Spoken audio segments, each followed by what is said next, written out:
actually saying goodbye to the fan base. You're wearing that red practice jacket. I think he deserves better than that. I agree, Don. I agree with you 100%. And I definitely would have been like, absolutely not, especially considering the fact that we just set you for the rest of the year because we don't want you to get hurt. That's the other thing, though. It's conflicting for me to be like, well, we're going to bench you because we don't want you to get hurt, but we're going to let you go run around in the rain with a practice, as a scout safety. It just doesn't make any sense. But you know what, Jordan? Here's what this is what deserves. Thank you for the call. This is what deserves to happen to them, and I don't wish this on Daniel Jones. I don't. Running around in the rain, scout team in the secondary, and he re-injures his knee, and you got to pay him your $23 million anyway. Then how tough are you? How smart are you then? Don't you want to wrap this guy in bubble wrap? Don't you? Put him in the offices. Let him work with Tommy DeVito. Let him go over film, whatever. You're still paying him a lot of money.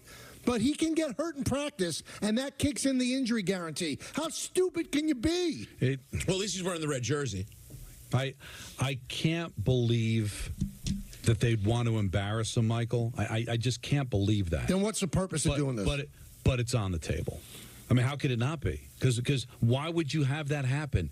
How is that making the Giants better? How is that getting them better prepared for Tampa? Well, here's the thing.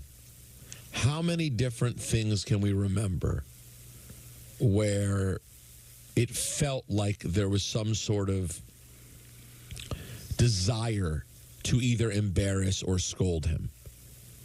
We talked about keeping him in the game week 1 last year.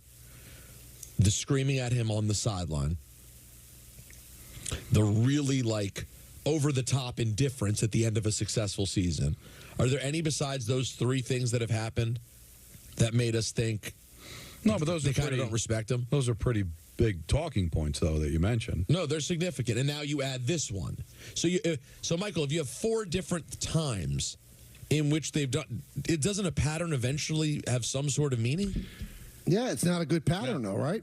But no, it's not. The only thing I could say in the defense of Dable, and I mentioned this earlier, that you're so focused on football, you're not thinking about the emotions of it. Well, it's bad on him. Like, I need a body. But what could Daniel Jones have ever done to Brian Dable or the Giants organization other than play poorly to deserve being treated like this? Like, if Brian Dable has a problem with Daniel Jones, I would think it has to do with the fact he didn't live up to his expectations. But did it ever get personal enough? You got to go out there and embarrass him? Or is it just something he didn't even think of? I would hope it's that. Then strategically saying, screw this kid. I'm going to put a red practice jersey on him, make him run around and practice like he's an undrafted player, like some kid trying to try out. I can't believe that he would be that personal. I hope not, because I don't think it doesn't benefit him or the organization. We'll hear from Rex in just a moment. Mercedes-Benz of White Plains.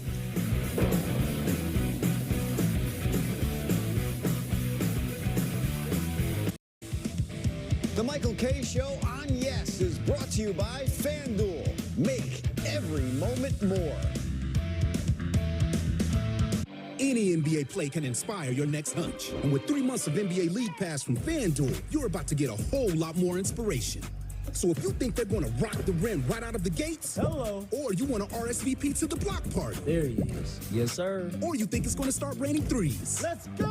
FanDuel has more ways to bet on players so you can make your hunches happen. Right now, new customers bet $5 to get $150 in bonus bets if you win. Plus, all customers get 3 months of NBA League Pass on us. FanDuel, America's #1 sportsbook. It's big, it's back, and it's only $6. Get the big box y'all love today. And this holiday season, you can order a Cajun-style turkey at your local Popeyes. Love that chicken from Popeyes. Nothing feels as good as driving a new Hyundai. And now you can get a great deal on your favorite model at the Hyundai Getaway Sales Event.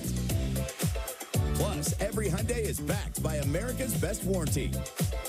Hurry to the Hyundai Getaway Sales Event before this offer ends. Make your next getaway your best one yet.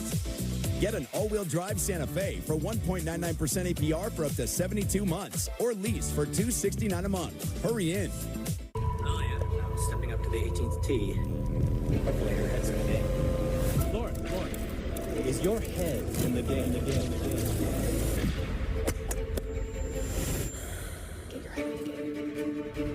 Looking after our minds has never been more important. That's why at Roan we're working with the LPGA to inspire mental fitness in everyone, on and off the course. Yeah, my head's in the game. We asked seniors how to prevent Medicare scams. If you get a phone call, do not talk to the person. Never, ever give out your Medicare number. Just hang up. I check my Medicare statements monthly. To report Medicare fraud, contact the Senior Medicare Patrol in your state. Cancer is one journey no one should take on alone. Your support helps us bring together the best doctors and scientists, accelerating research that's leading to more effective treatments. Join us, and let's go further together.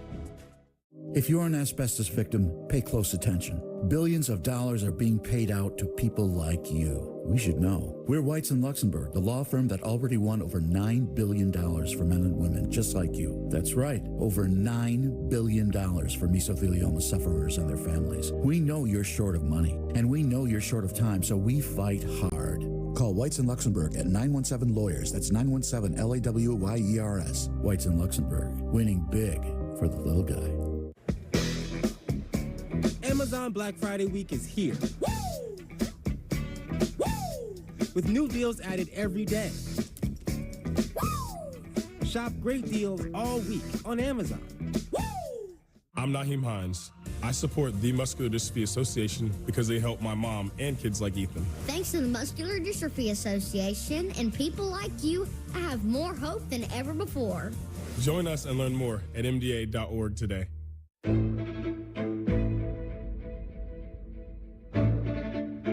A team grows in Brooklyn. Board by board. Block by block. Play by play. Shot by shot. We got Nets.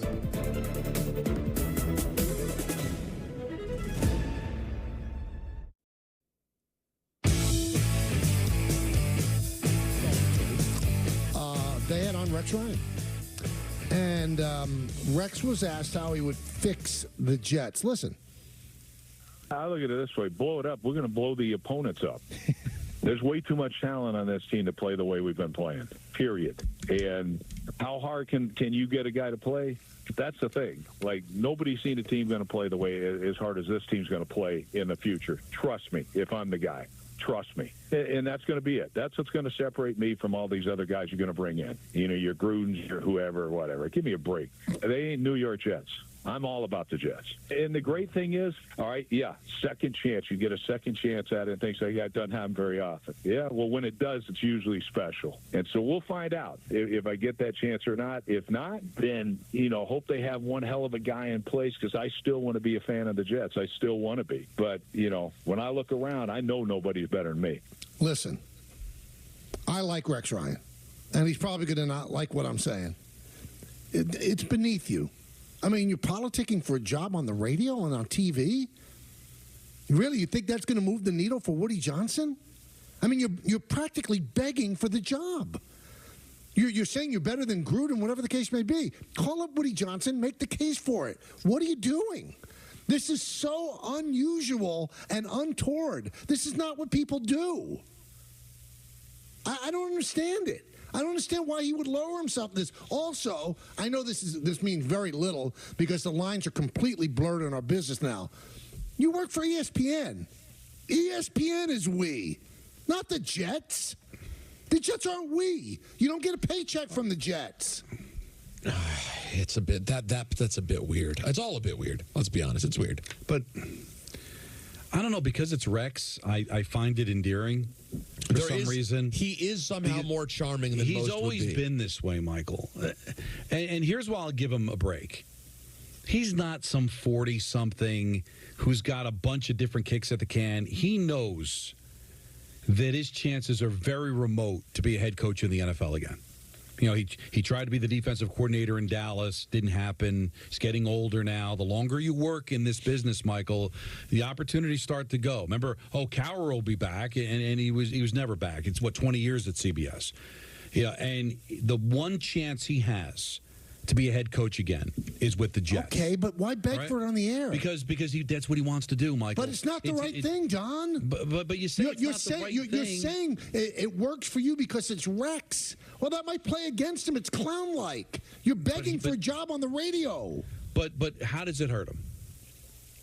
I mean, clearly, and I think he's very good at it. But clearly, he's not in love with doing television for the rest of his life. He wants to coach again. And part of the charm of hiring Rex is how much he wants the job. Like, I think that's why he's tugging at the heartstrings of the fans. And right now, I'm sure Woody's in full PR mode now to try to make the fans happy after that article a couple of days ago, where he really wants this. He's not going to use the Jets as some vehicle for something else the way Rodgers did, or coach here for a little while and then go parlay it into another gig someplace else. He is all about the Jets, wants to be the Jet head coach. His dad won a Super Bowl with his team, for God's sakes. Like, the last success they had was with him. And I think part of the reason he might get hired is because the fans are going to want him because he wants to be a Jet so bad. What did we talk about yesterday, Michael? Who's going to want this job the way Woody meddles? Who's going to want this dumpster fire? Rex wants it. So, yeah, the only thing that might hurt him is being respected on television. I don't think Rex cares about that. I think he desperately wants to coach in the NFL again, and he knows the Jets are his only chance, and acting this way is probably his best chance to get it. I disagree. I think acting this way plays against them.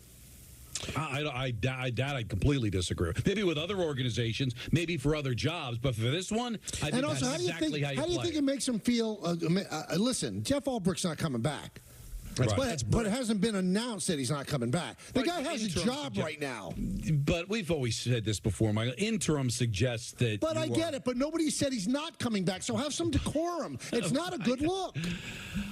But he is saying if, and he's talking about if I get the chance, if they were to look for another head coach. I mean, I think everybody understands Albrecht was an interim head coach. He's won one game since being the interim head coach. He's not coming back. So it's not like he's petitioning for a coach. If this were Saleh, that'd be a bad look.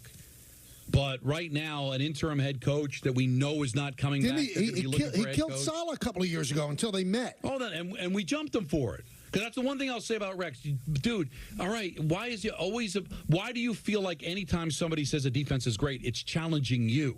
But he's boastful. This is a guy that didn't know what his roster was going to be and sign the ESPN truck future Super Bowl champion. Like, that's just him. And that's what the fans love, and that's what's endearing about him. If this had been anybody else, Michael, I'd say, yeah, this is not. So you're grading him on a curve, Don? Yes. Because he's wacky? Yes. He's wacky, and he wants this gig, and he's in his 60s, and it's his last chance. Wacky, in his 60s, last chance. Also, it's not like he was bad here. He was good here. He's not trying to drudge something up that would be a disaster. I mean, he was a good fit here, and I think Don really nailed it. For this particular owner, Ambassador Johnson, I don't think this plays bad. I think the sort of kind of clown show nature of it's kind of bizarre. That's the thing. A lot of the potential coaches don't know Woody Johnson. He knows Woody Johnson. He knows what works on Woody. I mean, Rex is not dumb, Michael. I know he kind of comes across as the football guy and only knows football. He is shrewd. So I'm sure if he's doing it this over the top, he realizes this is exactly what Woody Johnson probably wants. I think he's got a real shot at this. I don't. I do. You really do? There's no way. There's no way. Thank you. All right. I mean, but you're grading him on a curve. You don't think it looks like desperate? Oh, it definitely. Yeah, no, Don, you can't argue it looks desperate. No, it looks desperate. But I do think that Woody's going to listen to the fans. He's holding his hat right now, PR wise. I mean, would it be that bad? We talked about he should be doing a tour. How much would the Yankees laugh at every time they brought back Billy Martin? How much? Right. And he won a World Series. Every time they brought him back, it was a laughing stock. I don't think it was a laughing stock the first time. The seventh time, it got to be a bit of a joke. But how many was it? Literally 5.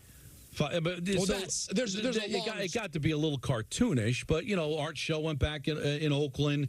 We saw Gibbs go back in Washington, and maybe we need to dig deeper. It wasn't a complete failure him going back to Washington. They won the division. Gibbs was the best coach they've had. So and again, return of Gibbs, that is. So I think if you polled the fans, I think a lot of them would be happy with this. It's a guy that wants the gig, and we just came off of talking about who would want this gig, and there's a guy that the last great head coach they had was him, who desperately wants the job. But there could be guys out there that have never had a shot that desperately want it, but they wouldn't.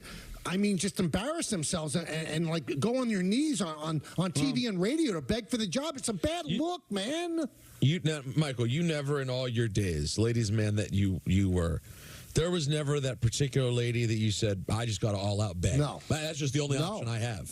You know why? Because we don't know. You know why? Because it would have been embarrassing. Sometimes it's worthwhile. Here's the thing. All right, and answer genuine. Look at me. Yeah, metaphorically or whatever. I'm looking right at you. No. But it would land. You knew it would land. If you knew it would. No, right, because again, you're grading on a curve because the Jets are a lunatic organization. If it was a woman who had any semblance of pride and a man was begging for her, it would not land. But that's exactly. So you're going for the lunatic woman. And that's exactly what Rex is doing. Yeah, but he's going for the lunatic franchise. But the lunatic woman is still in the NFL. It's still an NFL job. There's only 32. Didn't he? Correct me if I'm wrong, because I'm wrong a lot. When he took the Buffalo job, this is the last job I'll ever have in the NFL, guaranteed. But go find the cut. The last time I'll ever coach. Times change. And Woody did fire him. I know, but I think he's got a real shot. I do. And would it be that ridiculous? Again, I think you could find a better coach. I like Rex, but he's not an offensive guy. I'm not saying it would work. But right now, I don't know how many people are going to be really lining up for this gig after we just found out that Woody Johnson basically is running the franchise into the ground. So, yeah, there will be people that will interview for the job and want to take it. But so you want the desperate guy. But it's desperate, but he did go to 2 championship games with him. Again, I don't think the NFL. I don't like hiring defensive guys because I think it's an offensive league. But the guy wants the gig. I think he'll add a little personality. And here's the thing that makes it attractive, Michael. He's all about the Jets. He's not some guy that's just coming in. It's an NFL job. Yeah, Gase looking around like a butterfly's flying in his face, or a guy that's looking to get another gig suggested by somebody else.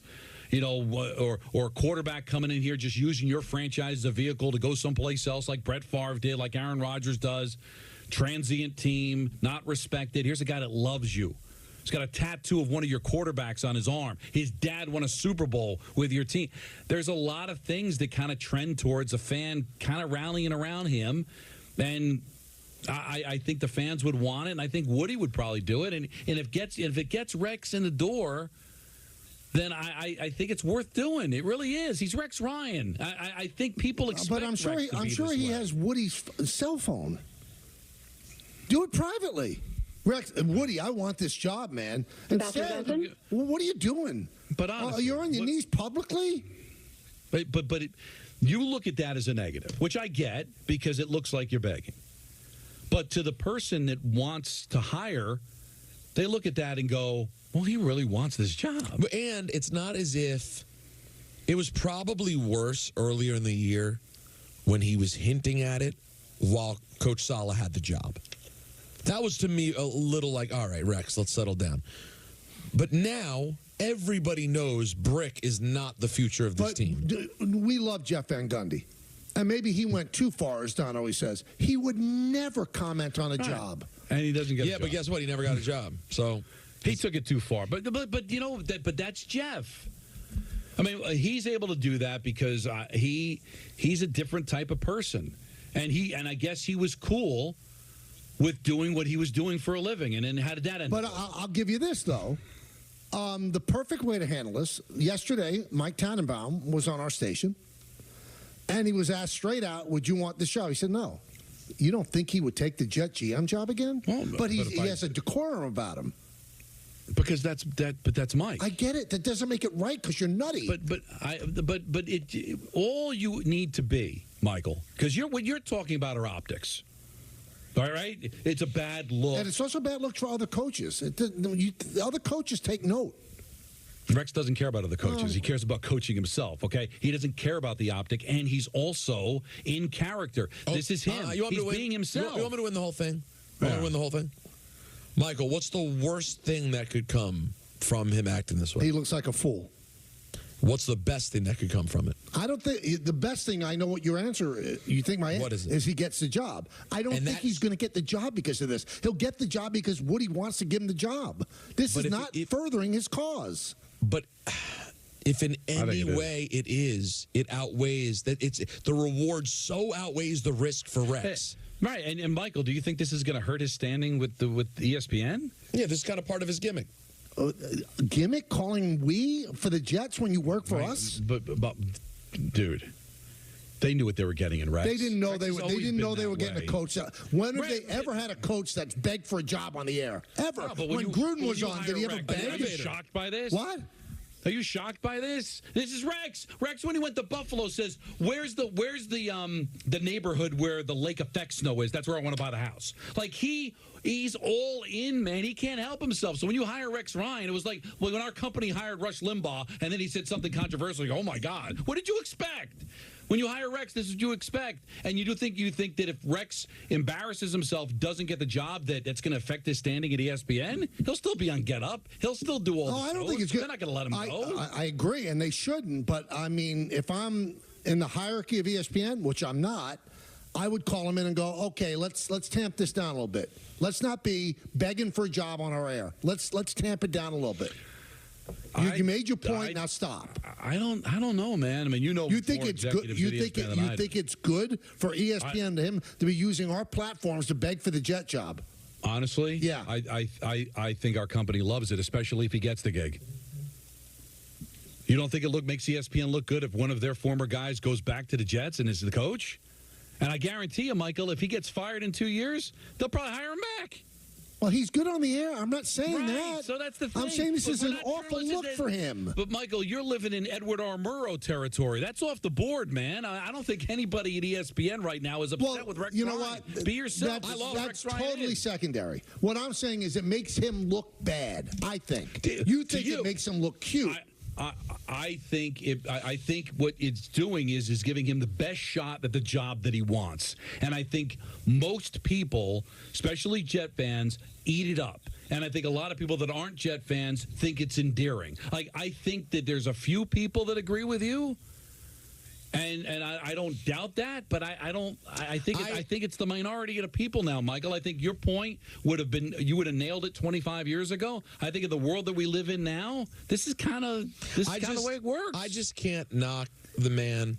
He didn't just do it for the Jets job. Early in the year on Get Up, they talk about how bad the Cowboys defense was. He'd say he could do that job as well. And and he apparently interviewed for the job. And as someone who literally, I don't know whether it's classy. I don't know whether it's smart. I definitely have seen my share of jobs on TV and said out loud on the air, I should get that job. I would have been awesome at that. I don't know if it's classy. It's authentic, though. It's who the guy is. He really wants to do it. He's a football coach. Born to a football coach, die a football coach. It's who Rex is. I think if he gets a Jet job, then he already knows he has it. This is not helping him get it. Maybe he's had a conversation with Woody. Woody goes, you know, it's going to be you. And now he's just playing it up. But doing this is not furthering his cause. See, I disagree with that. If he knew he was getting the job, I don't think he would do this. Yeah, I think he'd be quiet. But I think he doesn't know, but he thinks this is the best chance to get the job. If I'm weighing it, how it looks to some people is not even on the table as far as trying to decide to do it. Well, you're talking about his age, all right? So Bill Belichick is 71 years old. He's on every single thing that actually uses electricity to go on the air and has never, ever politicked for a job this year. Not once. He's in such a different position, man. But nobody's ever done this. You see Jason Garrett doing it on NBC? Nobody does this. You know, Don, Don, do you know who... Does Bill Cowher do it on CBS? No. Don, do you know who Rex's dad was an assistant for? No, the Jets. No, and who else? The Cardinals. I'll tell you the moment the Bears got Jim McMahon. Well, the Bears. Yeah. Sorry. And he hated him. He's going to be 62 years old. He's not that old. But when you look at the coaches that get hired, he probably feels like this is his last chance to get a head coaching job. Nobody's going to. But I'm not saying that the only team that will find it attractive are the Jets. I'm not saying he shouldn't, Don. He should go for the job, but this is not the way to do it. I agree with you. Go for the job. Call up Woody. I want the job. How is this public dancing like a bear on a ball? How is that helping him? But you keep saying, how is it not? Because I think the fans would love it. The fans? Really? How's Woody doing listening to other people? Well, because Rex is trying to figure out what's the best way to get this gig. How about picking up the phone? How about picking up the phone? I'm sure he's picked up the phone, and I'm sure Woody probably said, you'll be in consideration. Okay, well, why not continue to try to milk it? You keep talking about it's not the way to do it. Who says? It's never been done this way before. But if any of those other guys you mentioned did it, it would hit differently because of who they are. This is what Rex is. He's giving his best asset. One of the reasons I think he's in consideration, the main one is because the last time they've been to the playoffs, he was the head coach.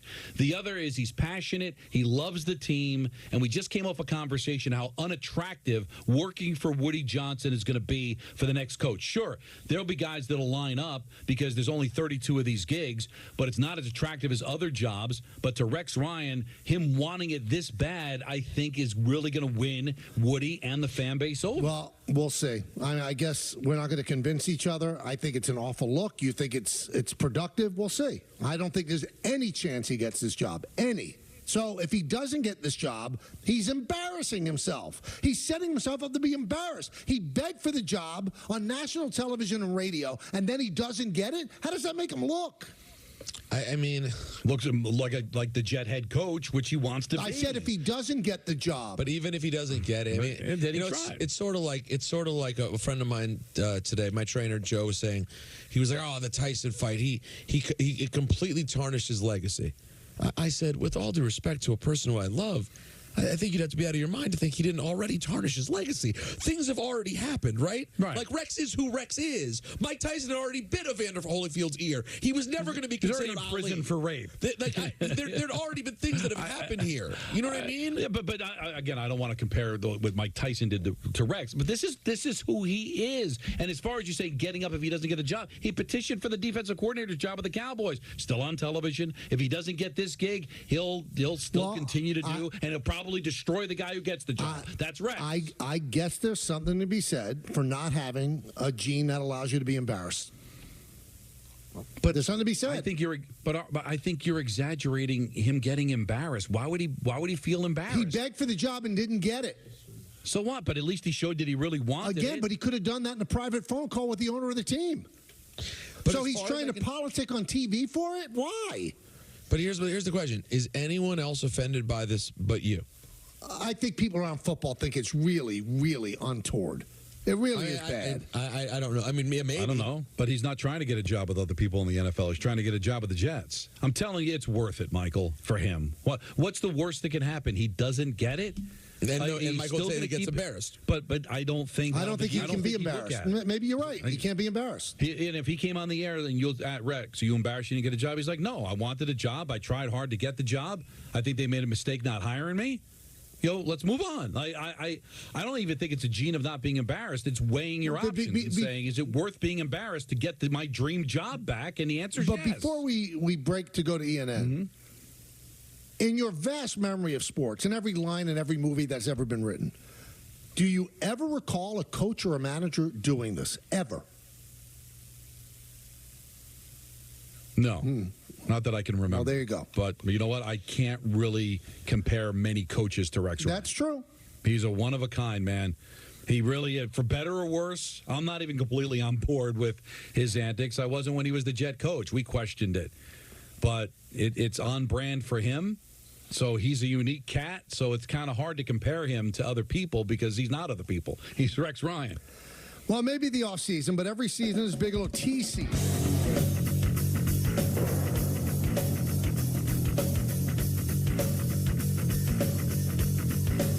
Elevate your everyday energy with the delicious taste of Spark. With classic flavors like strawberry and mandarin orange to bold fruit fusions like cranberry peach orange and fruit punch, you'll never have flavor fatigue. Use code FLAVOR to get a free sample pack with your first order of Spark. With Harry's, you get a smooth shave at a great price because you get all of this for as low as $2 per refill. Half of what the other guys charge. Wake up to Harry's. Get your trial set for just $7 at harrys.com/fresh. From all of us at Maurice's, we wish you the most wonderful season of all.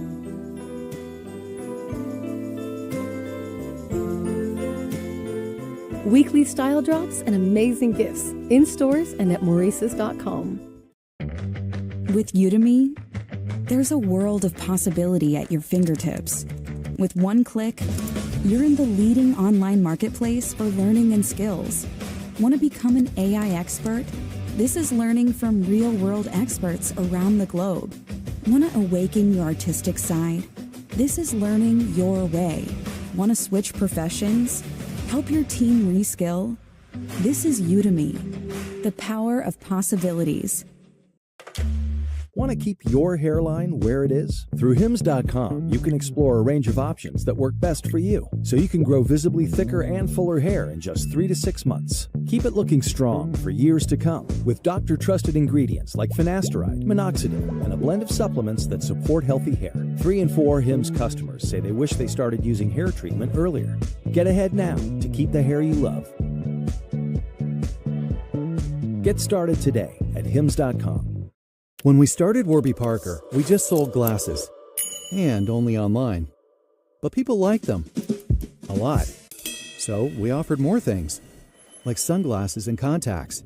And then we thought, what if we sold eyewear online and in stores? So we did that. And now we have stores in neighborhoods all over. There you can chat with friendly opticians and get eye exams from top-notch doctors. Now, no matter where you go, we've got your eyes covered. Switch to Square and join over 4 million businesses worldwide. Scheduling is easy with Square appointments. Clients can book online 24/7. Take payments at your station or the front desk. To offer seamless checkouts. Keep track of commissions and split tips with just a few clicks. Gain time and peace of mind with beauty tools that bring everything together. Switch to Square today at square.com. With ButcherBox, you never have to worry about what's for dinner. We deliver grass-fed beef, organic free-range chicken, humanely raised pork, wild-caught seafood, and so much more. Get high-quality meat sourced from trusted partners with free shipping always, so you can always be prepared and enjoy the important things. Sign up for ButcherBox today. Investing is not for everyone, right? Wrong. Wealth comes from pennies. Like oaks come from acorns. Wealth comes from the decision to invest, to bury your acorns, give them time to grow into a mighty oak like squirrels do. You see, investing was never meant to be an exclusive club. You just didn't have the right tools for it. Now you do, buckaroo. Acorns. Grow your own. Look at that. Beautiful. Switch to Square and join over 4 million businesses worldwide. Scheduling is easy with Square appointments. Clients can book online 24/7. Take payments at your station or the front desk. To offer seamless checkouts. Keep track of commissions and split tips with just a few clicks. Gain time and peace of mind with beauty tools that bring everything together. Switch to Square today at square.com. Where'd you get those shoes? The ones that set the vibe for the whole night.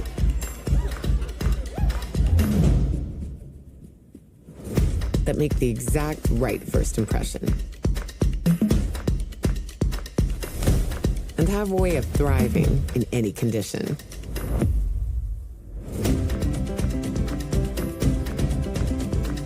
A shoe for every you. At DSW. Jail to wait for weeks or months. But sure, you still presumed innocent. But since you can't afford bail, you've lost your freedom. And that's not right. That's why the Bail Project helps those who can't afford it while fighting to end cash bail.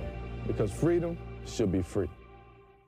'Twas the night right before Sprite when Answer Cloth came. Sprite Winter Spice Cranberry was the name of his game. And they heard him exclaim as he peeked out of sight. Merry Sprite to all and to all a good Sprite. The Health Class Film Guy isn't the best person to talk to your kid about vaping. Got a few minutes? You are. Talk to your child about vaping today. Visit linkedbylovetv.org to learn more about kidney disease, transplantation, and prevention. Get the facts, get checked, and get healthy. Did you get the Duracell batteries? What's it matter? Batteries are all the same.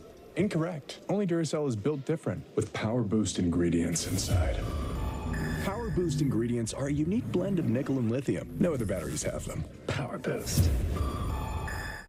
The baseball offseason is heating up fast on Yankees Hot Stove, presented by Hexclad. Soto is a generational talent. He's put himself in the perfect position to be a free agent.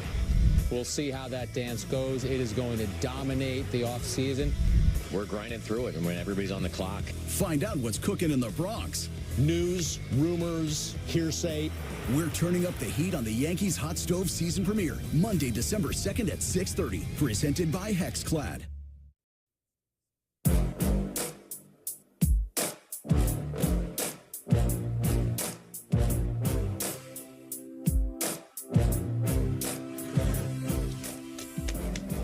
Hey, everyone.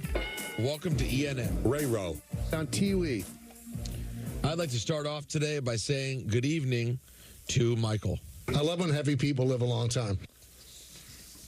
I'd like to say good evening to Michael. How is this public dancing like a bear on a ball? That was good. Well, picturing Rex dancing on the ball. It made you laugh. I heard you laugh. Yeah, it's a nice image to picture. I'd like to say good evening to Don. But I know Peter's busting. And to Don. Let him learn. And to myself. And to Don. Thank you. I'm telling you, it's gonna hang around a while. I told you that. I meant it. He throw ball hard. One team. And to the Chicago version of myself. I'll tell you the moment the Bears got Jim McMahon. There are very few things of myself that I'm so amused by, but I love that Chicago voice. All right, let's get to it, everyone, shall we? Dallas Maverick star Luka Doncic, which is a good Chicago accent name to say, you know what I mean? Luka Doncic sustained a right wrist strain. What the F? He'll be out a week at least, according to the team, and then he'll be reevaluated. He will miss games against the Nuggets, Heat, Atlanta Hawks, and New York Knicks. Bing bong. Tried to downplay it after Tuesday's win over the Pelicans. Said it's, quote, nothing serious. The Sixers, how do I say this? It's not what you want. What's going on with the Sixers as we speak. Now Paul George has suffered. We suck. A hyperextended left knee early in the second half. No, he's in Philly too. Of Wednesday's 117-111 loss at the Grizzlies. He did not return. Sixers officials said further testing will be done. It's the same knee that George hyperextended in the preseason, forcing him to miss the first 5 games of the regular season. Do you guys remember how the Sixers were being talked about after the Paul George deal? Yeah, remember they had a really good series with the Knicks. They almost knocked the Knicks out last year. And then they get Paul George, and you figure, wow, they're going to take a step up. But Paul George can't be healthy. Harden can't be healthy. Kawhi can't be healthy. It's unbelievable. And again, Kevin Durant's out again. These guys just don't stay healthy. Nope. The Knicks won again, though. Did. That's right. And Tom Thibodeau says this team, it's a gelling. You know, the guys are starting to get used to playing off each other. Each game, as you can see, they're seeing things. They're reading the game extremely well. They're creating good spacing. They're cutting extremely That's unfair. Well. That music started playing much too early. You think so? Oh, my God, that's unfair. Wait till you see what Karl Anthony Towns has to say. So we did a good job tonight. We came out with energy. We set the tone early. Obviously, don't want to give up 122 points, but I think defensively, when we started the game, we garnered the lead. I think we protected it. That's what great teams do. They get a lead and they protect it. I mean, does Karl Anthony Towns, maybe more so than any active player in the league, sound like he should just be talking about basketball? He does. And you know what? The soundtrack behind him didn't hurt. No, you like the beat. What would the music be for Tom? Hooray for Hollywood. I guess so. Yeah, I'm not allowed to play the Tom music anymore, remember? Where'd that oh, my come God. down? Did you hear the gulp? Did you hear it? Don, Did he just do it? Yeah. Oh, it was a big gulp. Remember this, though? The guys are starting to get used Stop to it. playing off each We other. told not to Each do game, that. You can see You're not allowed to do that. they're Oh, seeing sorry. Stop. People are driving off the road. Sorry. Donna, do you Jalen have some Brunson. kind of problem with your... Yeah, the gulp is out of your control, throat? man. I mean, what's going on? Yeah, the gulp is I really... mean, it's like you put the fluid in your mouth and then turn away from the mic and swallow. You're doing it like mouth to like gullet. I'm too comfortable. Too comfortable on the air. That's the problem. I apologize. I'll lay out. You can't make construct. That's why Sports Rex right there, Peter. That's why. Why? Because you don't care that you're taking a medium that was invented as a form of communication and turning it into a gurgle fest. But I'm not doing it on purpose. I said I'll try to lay out. I won't do it again. Yeah, but no. But no, do I think it's going to affect my career? No, I don't.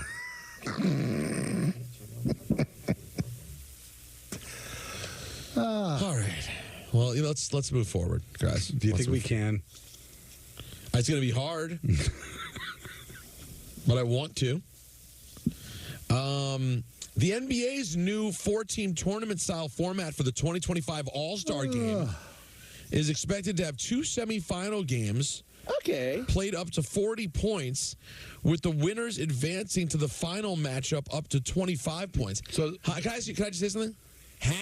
So this is the same day. So this is basically the same as what the NHL does with their 3-on-3. Basically, a 4-team tournament. Yeah. 2 semifinal games up to 40 points, and the winners play a game up to 25 points. Thank you. I've got the perfect solution, Peter. I've never even brought this on the air. Cancel the All-Star game. No. You have an All-Star game, a typical basketball game, a real basketball game. And the losers lose their homes. I like it. They'll play hard. They will play hard. I'm telling you. No, but I mean, you see, you're not thinking more entertained. They lose their homes, but what they do is they make it as safe as possible. They burn the house to the ground. Well, I don't know about that. Make sure it's safe. Yeah. You know, all the other houses are okay, because it's just not lose the house. You got to burn it right to the ground. Well, what might work? We'll see if people really want to be all-stars. Like we're talking about homes, but let's say the winning team, everybody on the winning team gets $500,000. Got it? Right. It's the losing team that has to pay it. That's something. Well, then, guys, what about this? You want to hear something wacky? Don't want to go to the All-Star game. Well, then we'll do exactly what it should. No All-Star game. How about let's do something wacky? Just play hard. They won't, because they're not getting paid for it. It means nothing. I know it sounds, but it's actually, I think, spiced up the NHL All-Star game a little bit, the 3-on-3, and then they have that tournament. It goes quick. Listen, nothing is going to be. Nobody can come up with the idea that is all of a sudden going to make the All-Star game any different than it is. Losing the house. I'm all for just, it is what it is, just play a game. Don't try to make it any more entertaining, because all you're doing is making it different but getting the same result. Why don't we have them do what we have done over the years of the betting?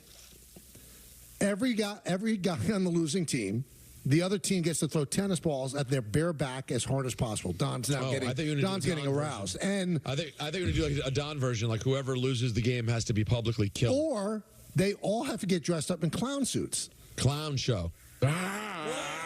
Yeah. Clown show. No, these guys have such egos. There's no way they would want to put a clown suit on. Nope. LeBron James says he's taking a break from social media. Oh, no.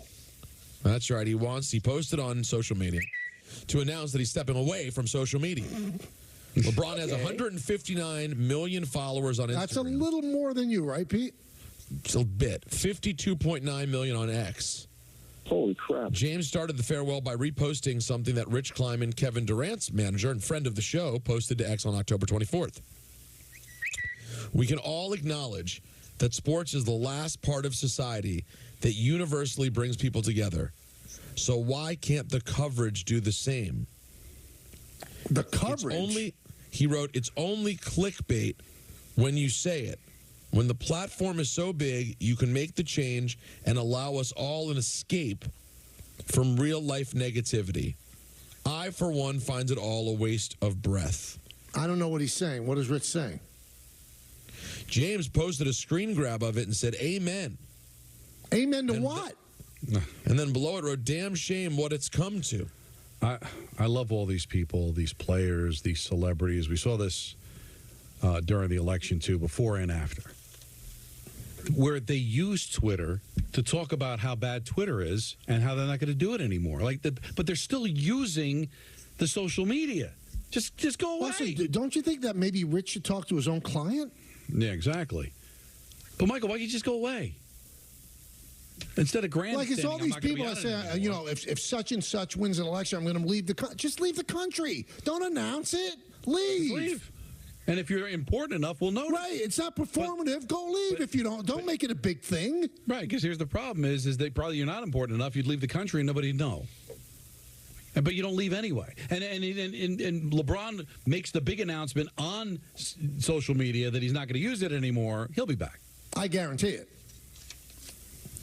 Again, I'm not mad at people. I've thought about it. I get it. But don't use it to get off. So when you get off, Don, you're just going to leave. If the time comes. I got to be honest, that was very well done. What? What just happened? Which part? Good job. What'd I do? Well, I'll tell you later. It really worked. It did? Yeah. God bless. I have no idea what he's talking about. No, I'll tell you later. All right. What I do. Speaking of clown show, Kimberly Martin was on ESPN Radio and says no other team wants Aaron Rodgers. Another question I asked personnel guys. One said to me, he has solidified his rep as an organization killer. There is no market for him. Wow. Poor Aaron. And you know what? I also don't think he's good. No, I shouldn't say it. You think he's a TV job guy? I don't know.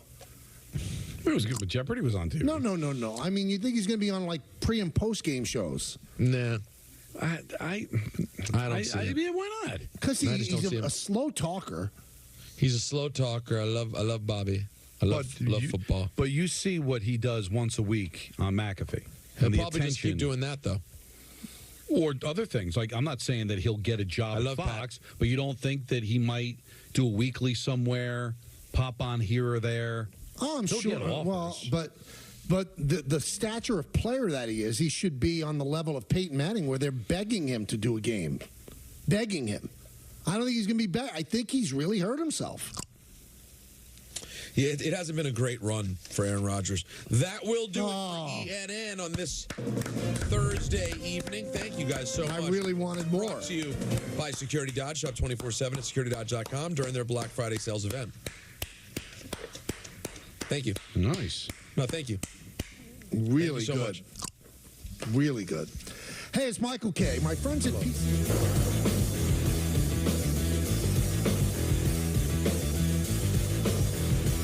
With Home Chef's new family menu, cooking for the whole family is so simple. You go from step 1 to done with practically no fuss. Simply prep, cook, and enjoy with the whole family. Get 18 free meals today at homechef.com. Those shins, so smooth, like marble pillars. Would have made the Romans proud. Wow, I'm literally thinking about the Roman Empire. Weird. Sort of want to feel them. Weirder. How are your shins so smooth? It's the EOS body lotion. Try mine. Can I feel them? Oh. EOS body lotion. Stay smooth.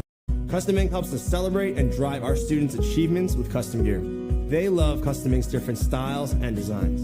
We love how Custom Ink makes the process simple with their easy-to-use design lab, expert artists ready to help, and unbeatable customer service. Custom Ink allows our kids to show everyone their accomplishments and the pride they have in our school. When we place an order, I know they got our back, so we can focus on the kids. We make it easy to wow all your groups with high-quality custom apparel, accessories, and promo products, all backed by our guarantee at customink.com. After 9 years, we know a few reasons why everyone wants to get away. Because we have luggage that rolls with the punches and won't weigh you down. Because we fit your maybe outfit, and are always available for a last-minute trip. Because we design it, test it, and travel with it ourselves. And millions of travelers trust us too. Because we're your travel partner for life. But you already knew that. Shop in store or at awaytravel.com.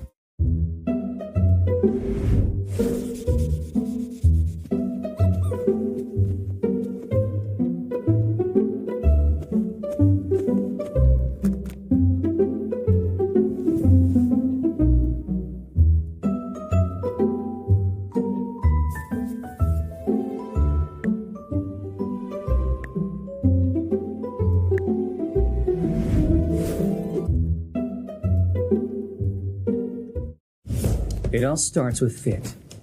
But fit isn't just something you see, it's something you feel. It's the energy you get from your favorite pants, from your lucky gonna crush this meeting blazer.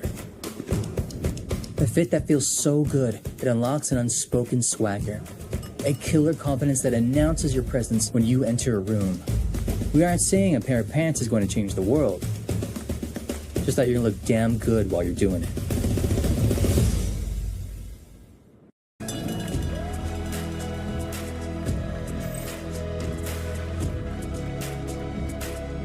Let's go further together. Join us and learn more at standuptocancer.org/AA. We asked seniors how to prevent Medicare scams. If you get a phone call, do not talk to the person. Never, ever give out your Medicare number. Just hang up. I check my Medicare statements monthly. To report Medicare fraud, contact the Senior Medicare Patrol in your state. Cancer is one journey no one should take on alone. Your support helps us bring together the best doctors and scientists, accelerating research that's leading to more effective treatments. Join us, and let's go further together. Kevin, your head in the game. Your head in the game. Come on, put your head in the game. Lock in.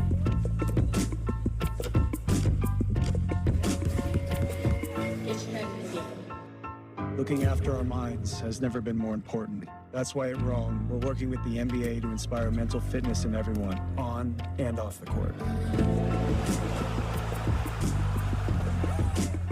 If you're an asbestos victim, pay close attention. Billions of dollars are being paid out to people like you. We should know. We're Whites and Luxembourg, the law firm that already won over $9 billion for men and women just like you. That's right, over $9 billion for mesothelioma sufferers and their families. We know you're short of money, and we know you're short of time, so we fight hard. Call Whites and Luxembourg at 917-LAWYERS. That's 917-LAWYERS. Whites and Luxembourg, winning big for the little guy. Recently, Congress set an annual limit on Part D out-of-pocket costs to help Medicare beneficiaries better afford their medications. In 2025, that annual limit will be $2,000. Another new benefit, called the Medicare Prescription Payment Plan, helps beneficiaries spread their out-of-pocket costs into monthly installments with no interest or fees. To sign up, you must contact your Part D insurance plan at least 24 hours before you pick up your prescription. This is important because you can't sign up at the pharmacy counter. To learn more, visit www.loweroutofpocketcosts.org. I'm Naheem Hines. I support the Muscular Dystrophy Association because they help my mom and kids like Ethan. Thanks to the Muscular Dystrophy Association and people like you, I have more hope than ever before. Join us and learn more at mda.org today.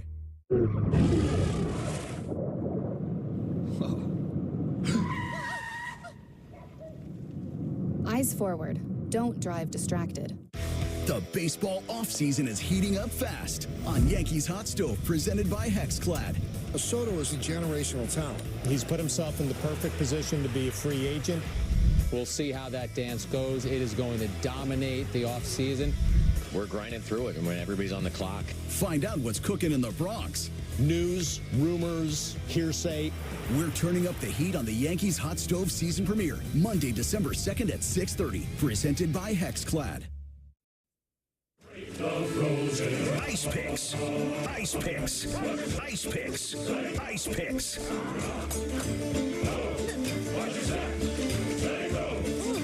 Beautiful, powerful, dangerous. Time for Ice Picks, brought to you by Samuel Institute for Pain Management. Anthony turned me on to this style of betting, guys. Sharks, Blues in St. Louis tonight, 8 o'clock face-off. No goals first 10 minutes of the game at plus 120. That's my ice pick. We're scoreless through the first 10 minutes. Sharks, Blues in St. Louis. That's my ice pick, brought to you by Samuel Institute for Pain Management. For a pain-free life, visit SamuelPain.com today. So you didn't know that this kind of prop existed before Anthony?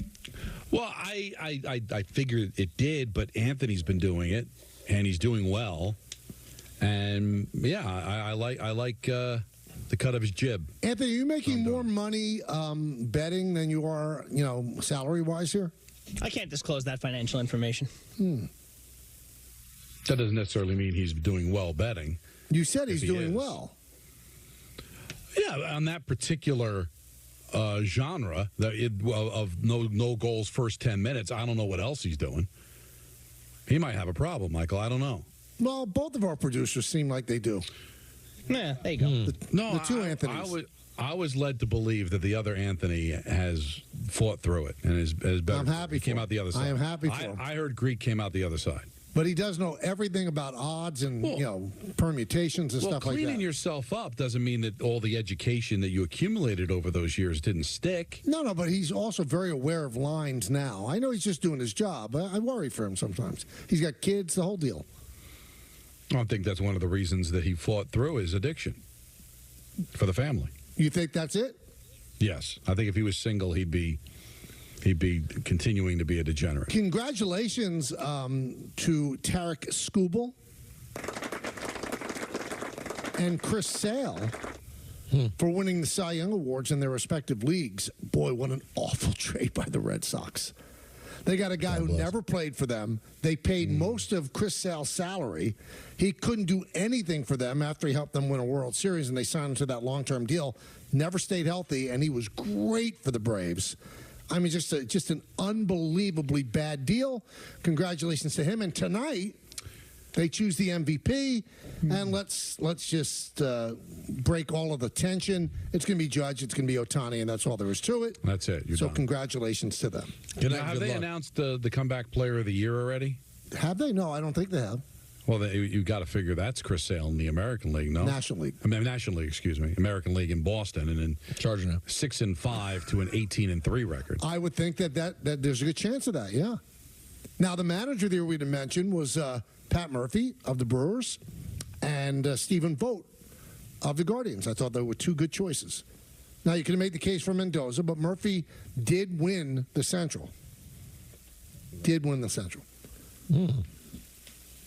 Let's go to Nick in Queens. Nick. Hey, fellas, do you hear me? Yeah. Sorry about that, guys. What's up? How's it going today? Great. Hey, man. So I just wanted to talk about a few nights ago with the Rookie of the Year, that award being presented. I just felt that Paul Skeens, he earned it, he deserved it, but something needs to be changed where pitchers could come in, pitch low game, like the low innings. Mm-hmm. He had a lot of strikeouts, but I truly believe Jackson Merrill should have had Rookie of the Year. Well, listen, I can't argue with you, Nick, because Jackson Merrill was great. You know, he just got thrown into center field. He was amazing, and he plays all the time. I think he played 156 out of 162 games. But, Nick, if you look at Skeen's numbers, I mean, he wasn't just some carnival act. He was just otherworldly when he was on the mound. But I think the better argument by the caller is, should there be separate awards? Should there be an everyday player Rookie of the Year and a pitching Rookie of the Year? Because otherwise you'll say that then a pitcher should never be eligible for any award other than the Cy Young because they don't perform in every game the way an everyday player does. I don't know how fair that is, but if you were to come up with just separate awards, I think that could make a lot of sense, because what he's arguing is that a pitcher should never win it.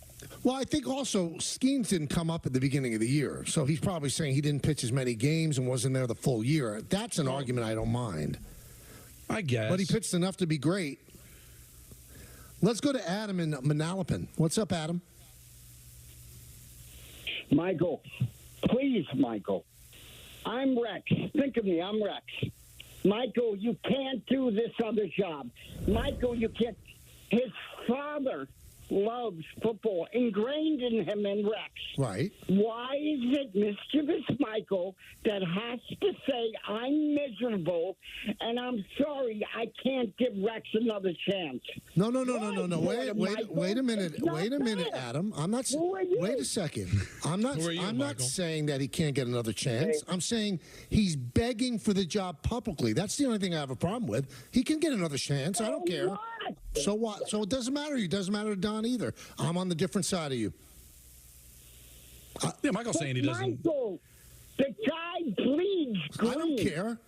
You understand? I don't care. What does that mean? So that means that you could do anything you want because he bleeds green?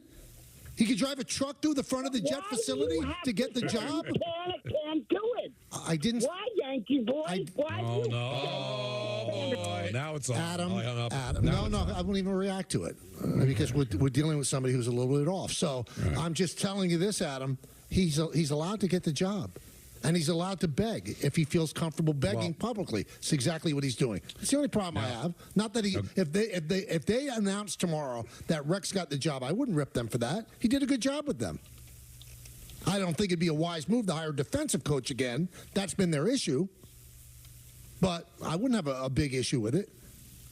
I got a text message from Gary Myers. Yeah? What's Gary say? That's the Gary Myers. That's right. He said Dan Reeves lobbied for the Giants job in '93. So did Coughlin in '04. I did columns quoting them how much they wanted it. Was that during the offseason or right in the middle of the season? And was it on TV?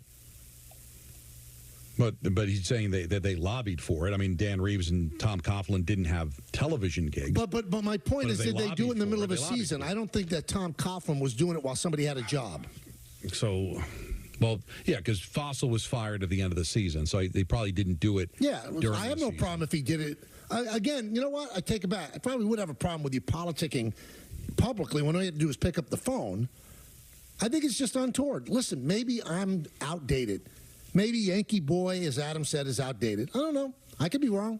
I don't like the feel of it. It feels dirty to me. It feels filthy. It feels slimy. But will you at least admit that that's a minority opinion? I don't know. I don't know what the majority opinion is.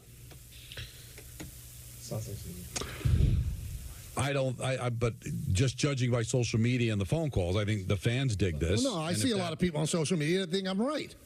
All right, well, that's unfortunate with social media, right? Because everybody is going to kind of side with you to make your argument seem like you've won. I'm getting a lot of tweets saying that they think you're out of your mind. Okay, good. You know what? But I think that's established. I am out of my mind. But I do think he's playing to the room, Michael. What room? A rubber room? What room is he playing to? We're talking about the Jets here. You don't think Woody Johnson's going to be moved by public opinion?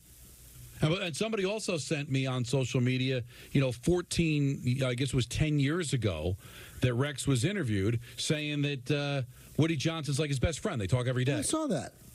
So obviously he's had a conversation with Woody. Well, then it's obviously not landing the right way then. Or he knows Woody and he knows what works on Woody. I mean, he wouldn't be doing this unless he thought it's going to help him get the gig. So can you fault somebody for doing something that might actually help them get it? So he's supposed to take less of a chance in getting the job by having some decorum. Like if you're Rex, like let me play by the rules and maybe lose the job, but if I play it my way, I got an excellent chance to get the job. Shouldn't he play what gives him the higher percentage of getting the job? Well, you know what? We'll revisit. Let's see if he gets the job. Let's see if he gets the job. My guess is he won't. I don't think he has a chance. That's just my guess. Well, I can't go. I can't say definitely he'll get the job. I think he has an excellent chance. We'll see. With over 300 brand new 2025 vehicles.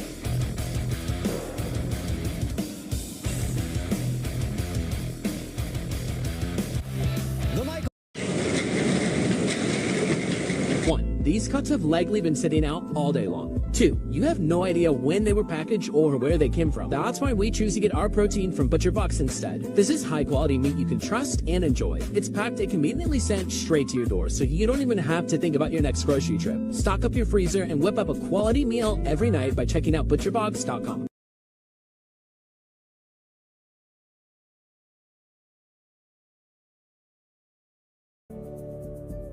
I chose Upstart because I was on financial aid for school. It did run out. Once I found Upstart, I was kind of relieved. They're interested in my background. They were looking at at more than just my credit score. I was able to get my money fast. I was able to consolidate all of those credit cards into one payment and raise my credit score so that I was able to make that move right after college.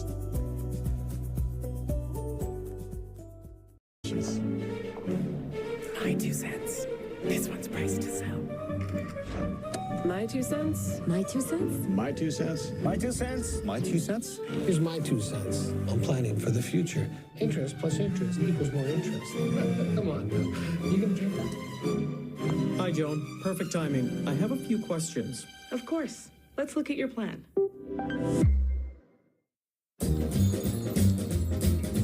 Welcome to Nissan. Are you interested in test drive? Absolutely. There's the all-new Kicks, the new V6-powered Frontier, and the Nissan Rogue. Consumer Guide's Best Buy 10 years in a row. Finished with all your holiday shopping? We are now. Hurry in to the Nissan year-end sales event. Now, get a low $229 per month lease on Rogue, one of 6 Nissan vehicles with starting MSRP under $30,000. You know, when I take the bike out like this, all my stresses just melt away. I hear that. This bad boy can fix anything. Yep, tough day at work. Nice cruiser sorts you right out. When I'm riding, I'm not even thinking about my painful cavity. Oh, you shouldn't ignore that. And every time I get stressed about having to pay my bills, I just hop on the bike, man. Oh, come on, man. You gotta pay your bills. You don't have to worry about anything when you're protected by America's #1 motorcycle insurer. Well, you definitely do. Those things aren't related, so... Ah, oh, that is a vibrating pain. I think I found them. Really? Making your dog your ring bearer is one way to show your love. Car part. It's just a car part, look at. But delicious Caesar canine cuisine is a better way. Hey, small business owners. Your company may need to file its beneficial ownership information with the federal government. Dear Santa, I hope you are having a good day in the North Pole. Is it cold all the time there? Is that why your cheeks are so rosy? I bet all of your reindeer are very excited. All right, guys. Is your beard long? My dad's is scratchy. My mom says I'm a good helper. But you didn't come last year. Was my chimney broken? Or did you forget? I do that sometimes. I just really hope this year when I wake up, I'm gonna see that you came to my house too.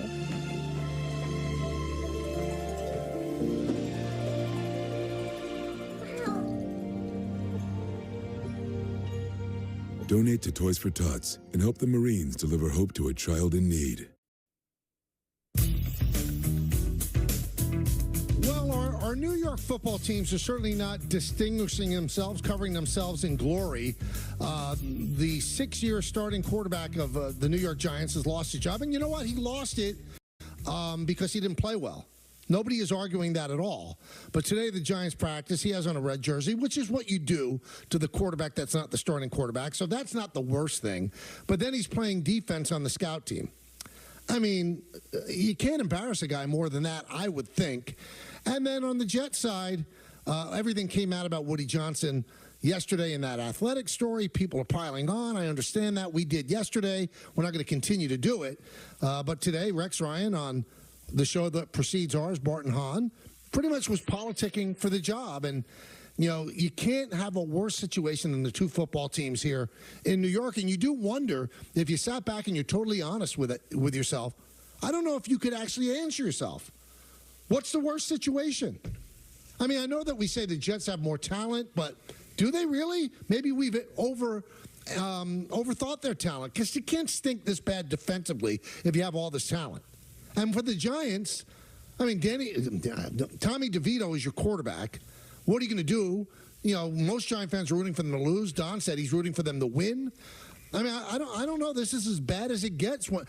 When you watch good football, and I've texted to Peter and Don about this on Sundays, you watch a good football game, you feel like, wow, that's unbelievable. We don't see that in New York, and we haven't seen it for such a long time. When's it getting better? Well, you get the right people in place. You know, the Giants, do they have their general manager and their head coach? You know, I think that's part of the evaluation over these last 6 games. Whether they do or don't. That's why I think these games are important. But isn't that sad that you don't know at this point? Well, you only don't know, Michael, because they haven't really won. But now we figured out, well, they've been trying to win with a guy that clearly isn't good enough at quarterback. Who they chose. Who they chose to stay with. I think that's important because we had a caller on and they didn't draft him. Yeah, but they gave him a contract. But they did give themselves an out. So what's the plan? Like, if you're planning out, all right, let's get an out after 2 years. So they had to know that this was on the table going into this year. So what's the plan? They tried to trade for a quarterback during the offseason, couldn't make it happen. They might have a record that's good enough to go out and get a quarterback in this draft, but is there a transcendent quarterback? How do they feel about those quarterbacks? But if you believe in Dable and Shane, then I guess you'd say the Giants are in a better shape than the Jets, who don't have a coach. They do not have a general manager, and they do not have a quarterback. The Giants don't have a quarterback, but they have a coach and a general manager. But the only way that argument works, Don, if you do believe in Dable and Shane, and right. There's a segment of the Giant fan base that doesn't believe in them. And I'm up in the air about it, because every time I'm ready to say I believe in these guys, they go out there and have a losing season, and you start to wonder. That's why I think it's folly to just root for them to lose, because if you root for them to lose, then you have to then change the quarterback and you have to change the coach and the general manager. I'm sorry. And to not care about that, I think, is ridiculous. You got to care, because as important as the quarterback is, guys, the right head coach and general manager are equally as important. And they've got to figure out if they got the guys or not. I don't know. If you're somebody that thinks that they should be fired, and that these last 6 games may determine that, then I can kind of understand you rooting against the Giants because you want to see those guys replaced. But if you don't care, or you believe those guys should keep their jobs, then shouldn't you root for them to win? Because otherwise, then you might not have the right guy. I'm sorry, you can't go 2-15, Michael, and confidently say, I've got the right coaches and I got the right general manager. You can't say that. It's amazing, because of the three of us, the guy who understands this the most is Peter, who had years and years and years of ineptitude with the Redskins, then the Commanders. But, Peter, imagine if the Commanders and the Ravens were like this. This is double the pleasure. Think about it. It's not just one team being bad. One team being bad in the same city stinks. How about both teams? There's nowhere to turn, because the networks have to show you those games. It's a putrid. It's been basically since I got on the air here that the football's been some version of unwatchable. And even in the years in which one of these teams is slightly better, it's still always been sort of unwatchable football. Right. It's never really entertaining. No, by the way, I think that's part of why people gravitated to Odell Beckham Jr. so much. At least he gave you something fun to watch if you were a Giants fan who just had not gotten any form of satisfying football in any way. But I sit here now, looking at now, what is this? This is year 3 of Dable, Shane? Yeah, 22, 23, 24, yes. It's just so hard for me to gauge what they have there. And I mean, I know everyone has sort of gone with, I like Dable. Like everyone clearly likes his way. He has He has a good way about him. I like the way of Dable. But do I actually see, can I say confidently I know there's something there? Can't say the only time you could say that was the first year. That's right. And since then, you can't. Well, all I know is Washington comes up in conversation. Boy, if we had just tanked at the end of last season, we would have the quarterback that Washington has now. We would have had Daniels, and everything would have been fine. But it's not just about the quarterback. Washington is 7-4 because of their quarterback. But you know who else joined the team this year? Their head coach, offensive coordinator, their offensive coordinator, Cliff Kingsbury, their defensive coordinator, Joe Witt, and ownership changed recently. So if you want to blow the whole thing up, now obviously you're not changing ownership. Mara and Tisch aren't going anywhere. But if you want to lose out and you're blowing it up, well, then maybe you can have what Washington has: brand new quarterback, brand new coaching staff, brand new general manager, and then maybe you hit the home run like it looks like Washington did, and you can move forward. But let's not just make it out to be, well, if we had Daniels, we would be 7-4. Well, not if you don't have the right coach, the right general manager, and the right offensive coordinator. No, you don't. So there's a lot of other things in place. Yes, the quarterback is king. You need the quarterback, Michael, but it's not everything. You need the right coach. You need the right coaches under him. You need the right general manager to fill out the roster. And right now, I don't know if you can confidently say that they have all those pieces. You can say they don't have the quarterback now. That's been made official. Daniel Jones is done. And yes, losing would put you in a position to go out and draft the best quarterback. But will that be enough if you don't have all the other right pieces in place? And you know, another thing to look at with both of them, and we saw this with Joe Douglas getting fired yesterday, 6 years in. The longer you go and you're not quite sure, aren't you really sure? I mean, we kept trying to convince ourselves with Daniel Jones, well, there's more there. No, there wasn't. That's what it was. So 3 years into Shane and Dable, we still don't know. I think maybe next year would be the time that you go, okay, we got to cut bait. But think about that. If you're letting them run it next year, you're letting them run it for the next 3 years. Then you got to know the Joe Douglas situation. Because if you let a guy draft a quarterback, he's the guy that you have to keep in there to teach the quarterback. So you've got to make that decision after this year. These are the guys. Because you can't give them one more year and draft a quarterback. You just can't. And if you lose out, Michael, that means that a lot of other players that Shane drafted weren't good enough to go out there and win games. Right, so you start all over again. So I always use this term. We use it a lot on the show, in a vacuum, but that's what that means is it's not like, just go lose out and everything's fine. The only way that would work, Michael, is if the organization made the conscious decision to purposely lose. Then you could say, well, the quarterback, the head coach, and the general manager are okay because the only reason they lost those games was because they tried to lose. But that doesn't happen. All right, maybe some organizations will pull certain players, but Dable's going to put together a game plan to beat Tampa. And those players that are on the field, Michael, are going to try to win. Unless he's been told you're coming back no matter what, and it behooves us to have the highest draft pick. Unless. I don't know if he's been told that. Now, I know what Mara said publicly, but he said the same thing about Joe Judge, and he was gone like 4 weeks later. So I wouldn't sign into that and say that that's set in stone. But if he has, in fact, been told privately, listen, it behooves us to lose. You try, put an entertaining show on, but push comes to shove, don't have the right players in at the right time.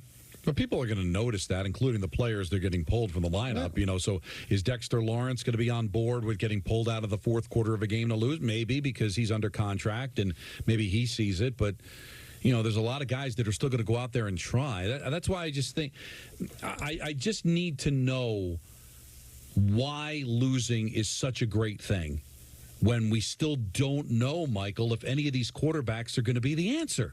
So you waste the whole season. I'm even seeing people on social media. Well, Arch Manning's available in next year's draft, so tank next year too. How much losing can you stand? And also, how do we know that Arch Manning can play? Right, we don't know. Well, how do we know any of these quarterbacks that are coming out can play? And we were told Trevor Lawrence was transcendent, and he's a really good quarterback, Michael, and got a big contract, but he hasn't exactly led Jacksonville to a bunch of Super Bowls. Oh, but by the way, the guy that has led a team to a bunch of Super Bowls was taken 10th overall. Josh Allen's going to win the MVP this year and might have a chance to have the Bills win the Super Bowl. He wasn't the first quarterback taken. So it's a crapshoot. But what's not a crapshoot is knowing that I can go out there and build and give some confidence to the players that I can go out there and I can win some games. And that's what it's supposed to be about at the end of the day. And the real good organizations can do that without having to go tank and purposely lose games. For what? We don't even, and it'd be something, Michael, if there was a quarterback that we knew this can't miss. I don't see that here. It's not in this draft. We don't. And so what are you doing? Just wasting season after season? I mean, how does that look? I want DeVito to play well. I want them to win. I want to feel like we're moving in the right direction with the coaches, and the general manager. And then hey, listen, it's hard to figure out a quarterback, but maybe you can make a trade with Jacksonville and move up. And I don't think Jacksonville is going to be drafting a quarterback. Or maybe there's a team that has the first overall pick, Michael, and that's a place where Sanders doesn't want to go. And Sanders wants to be a Giant. And maybe you can maneuver a deal like you did with Eli Manning back in 2004. I mean, we make it seem like the only way to win a Super Bowl, Michael, is if you tank and get the best quarterback available in the draft. I don't see it that way because I've seen teams win without having to do that. I'm seeing teams that are be highly competitive without having to get the first overall pick in the draft. Heck, everybody's looking at Washington, as I just outlined all the other changes they made. That wasn't even the first overall pick in the draft. And Peter, if they were worse, maybe Caleb Williams is your quarterback, and you're not a very good football team right now. I think that Caleb Williams would be much better in Washington with that coaching staff than with Matt Eberflus. And by the way, he's still going to be pretty good, too, it looks like. Right, and it's the other thing. We may fast forward 5 years from now. Daniels is out of the league, and Caleb Williams is winning an MVP. We don't know. Listen, I could. Well, by the way, guys, the Commanders are one bad game against Dallas away from me coming in here, and the Commanders world is already going, I don't know, is Jaden Daniels the guy? It's like every 4 games you reset what's a good quarterback anyway. For what? It seems like their first 3-4 years? Peter, I have something for you. All right. Oh, yeah, I know. It's Thursday night. Yeah, but guess what it smells like? 9:30? It smells like 9:30 Sunday.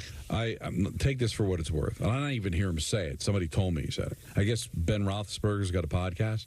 Oh, really? Who doesn't? That's the news when somebody doesn't. The news would be I that can't he wait didn't to. have a podcast. You know what? God bless. He said he doesn't even know why they're playing this game tonight. You mean because who cares? Because the Steelers are just going to destroy them. Like, it makes me want to bet the Browns. Just to enjoy it. It's 3.5. The Steelers just going to win out? All right, I'm taking the Steelers 3 points tonight. That's my 3-point pick. Three. Wow. How you like them apples, buddy? I wasn't expecting that. Yeah, you got it, too. Because Michael is very performative sometimes when he does this. He kind of drops little hints. This came out of nowhere. And Cleveland's had 8 straight wins at home on Thursdays. Well, okay, I'll play along. Steelers, 3-pointer. Wow, he made it just 3-3-3-point. And I just said the hook scares me. That doesn't scare me. If I were to take it, Don. Big Ben says it's going to be a blowout. If I were to take it, I'd be taking Cleveland. Me too. Then do it. Show me something. On a Thursday. Be moving day. But it's stupid for me, too, because I didn't like the game. Anthony asked me earlier. I said, ugh, I have no interest in this game. And now I already have an interest on because I can just root against Michael tonight. He loses that tonight. I go into the weekend with a chance to pick up ground. I don't like to get bullied. You know, I got Rangers Flames tonight, but I'll have that football game on. Why don't you show me something then? No, I think I'm just going to enjoy watching you score. There you go. Really? Now, will there be? Can I join? Will there be some regret if I could have picked Show up? me if you have hair on your cubes. Go. But no, listen. Whoa. I don't have you, to, Frank? listen, you're never going to know. I'm glad. But there's plenty. You. I'll tell you. All right, you know what? I don't need to. I'm half Italian. What do you expect? Thank you. I'm going to tell you this. Because of the fact that I've mandated, for whatever reason, I have to do Thursdays for 3. You can't do it. Then I can't do it. Yeah, I see. Because I'd play the reindeer game with 1. Like, what do I get to lose? 1 point. I got a nice lead. But you know what? Let me sell Peter on picking today. Okay. Peter, so you can root against me, but that doesn't mean that you're going to get your 3-point pick. If you take the Browns tonight and I lose, you've gained 3 points no matter what. It's mano a mano, chest to chest, nipple to nipple. The two of us going against each other. If you don't pick the Browns, there's no guarantee you pick up those 3 points. Yes, I can't get 3, but if you took the Browns and the Steelers don't cover, you've gained 3 points on me. I'm hearing rain and snow in it's going to be a Cleveland slow tonight. track. Very slow track. They're going to be running the ball. But I don't want to sound like DiPietro here, but if you're going to go nipple to nipple, Peter's going to need a phone book or something. Oh, that was so... Because he was mean to you earlier, right? Well, no, I'm just saying you're tall, Michael. And you're saying he's short. No, I'm saying he's average, but you're tall. He's not average. I don't need my nipples twisted. You can't go nipple to nipple without Peter getting some enhancement. I don't need my nipples twisted. I'm not saying he's got to stand on a ladder, but I think a phone book would get it done, no? That may not be enough, honestly. The idea is so gross. I don't know. I don't like the image that you're even conjuring. 3 points today, Steelers.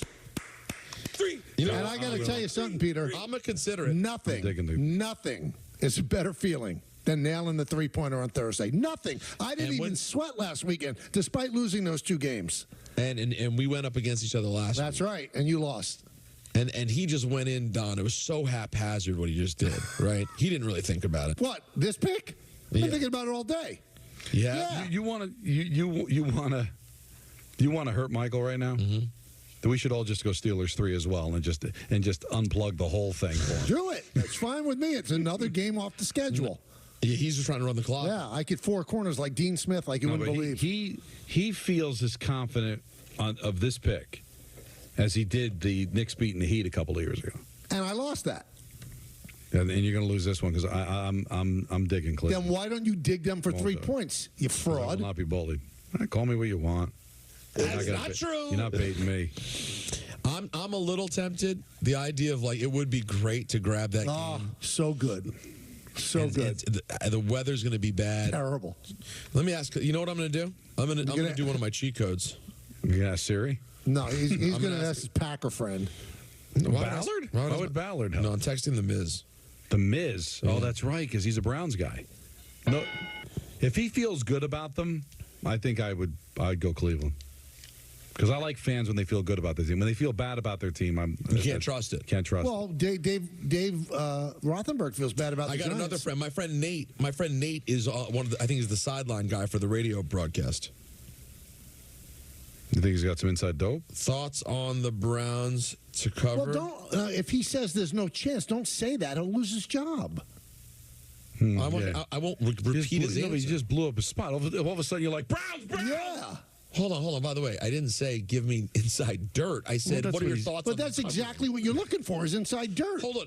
No, you can ask someone who covers a team. What do you like? What do you think of their chances? If anybody called and asked me, what do you think about the Yankees' chances today? I go, I don't condone this. No, I will not say it. Like the doctor, the doctor's got your chest over. Do you think I'm going to make it? Don't look. Don't just tell me what you think. Don't look and see. No, he's going to give you the information that he's got.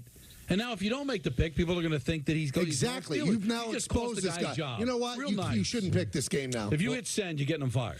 Already sent it, and he already replied. Guess what? I'll read it right on the air. What does he do? I guess he's bored. He wrote, "What's up, brother? We are struggling. I could see it, but Pittsburgh could suffocate us."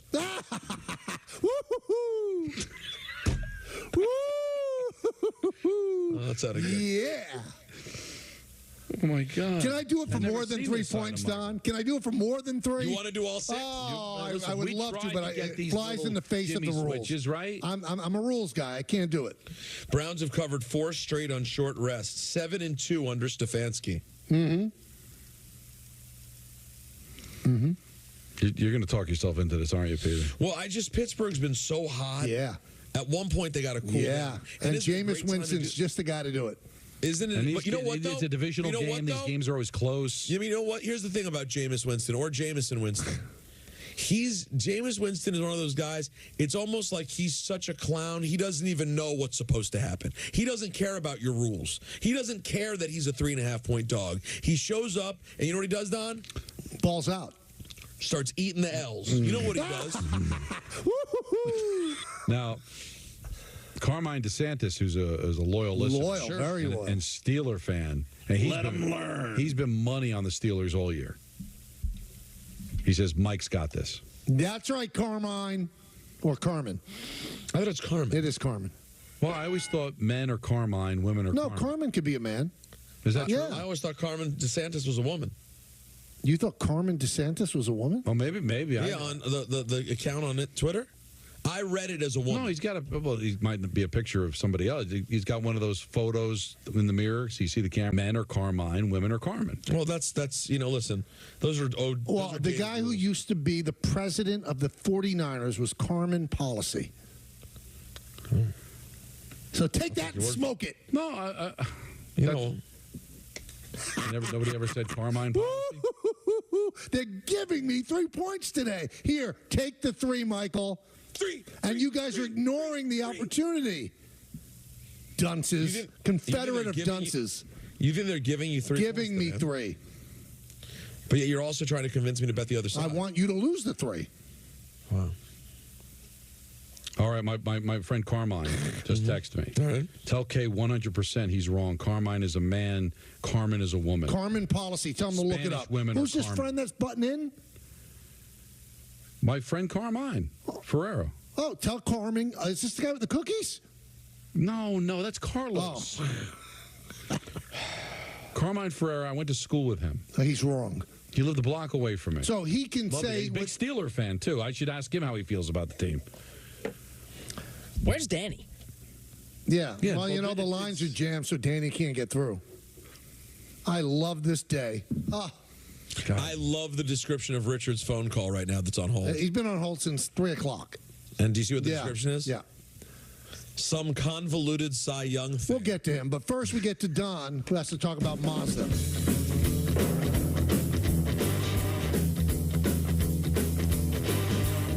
have sickle cell. I've had lots and lots of blood transfusions over my lifetime. I'm most grateful that people are willing to go out there and take their time, their blood, and give me new life.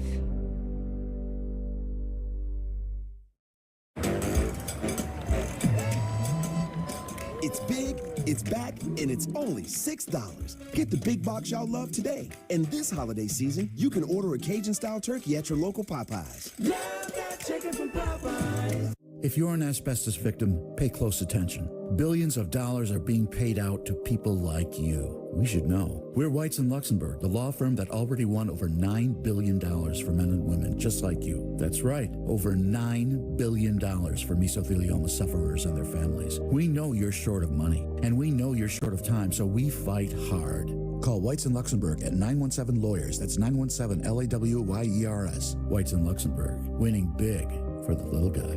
When your child needs her wisdom teeth out, how will you deal with the pain? Are opioids the answer? A child prescribed opioids is 16 times more likely to develop an opioid use disorder. In New Jersey, thousands of families lose a loved one to the opioid epidemic. I am so sorry I didn't choose an alternative to opioids. Don't let her toothache lead to your heartache. Be wise about wisdom teeth. Go to drugfreenj.org.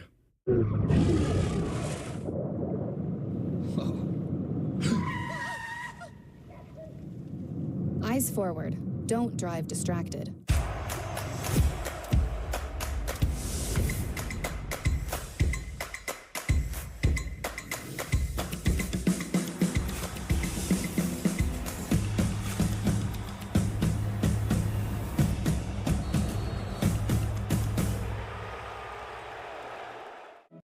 I'm Naheem Hines, professional football player and proud supporter of the Muscular Dystrophy Association. My mom was diagnosed with muscular dystrophy when I was 14, and I watched her struggle.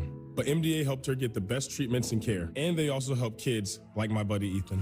My name is Ethan. Thanks to the Muscular Dystrophy Association and people like you, I have more hope than ever before. From day one, they've treated me like family at my local care center. MDA is the only one that funds over 150 care centers across the U.S. to help provide state-of-the-art care for adults and kids like me. MDA has been transforming the lives of people living with muscular dystrophy, ALS, and other related neuromuscular diseases. They fund the research for breakthrough treatments, care, and cures. And MDA provides support to thousands of families like mine and Ethan's in communities like yours. Thanks to MDA, kids and adults can live life to its fullest. Join us and learn more at MDA.org today.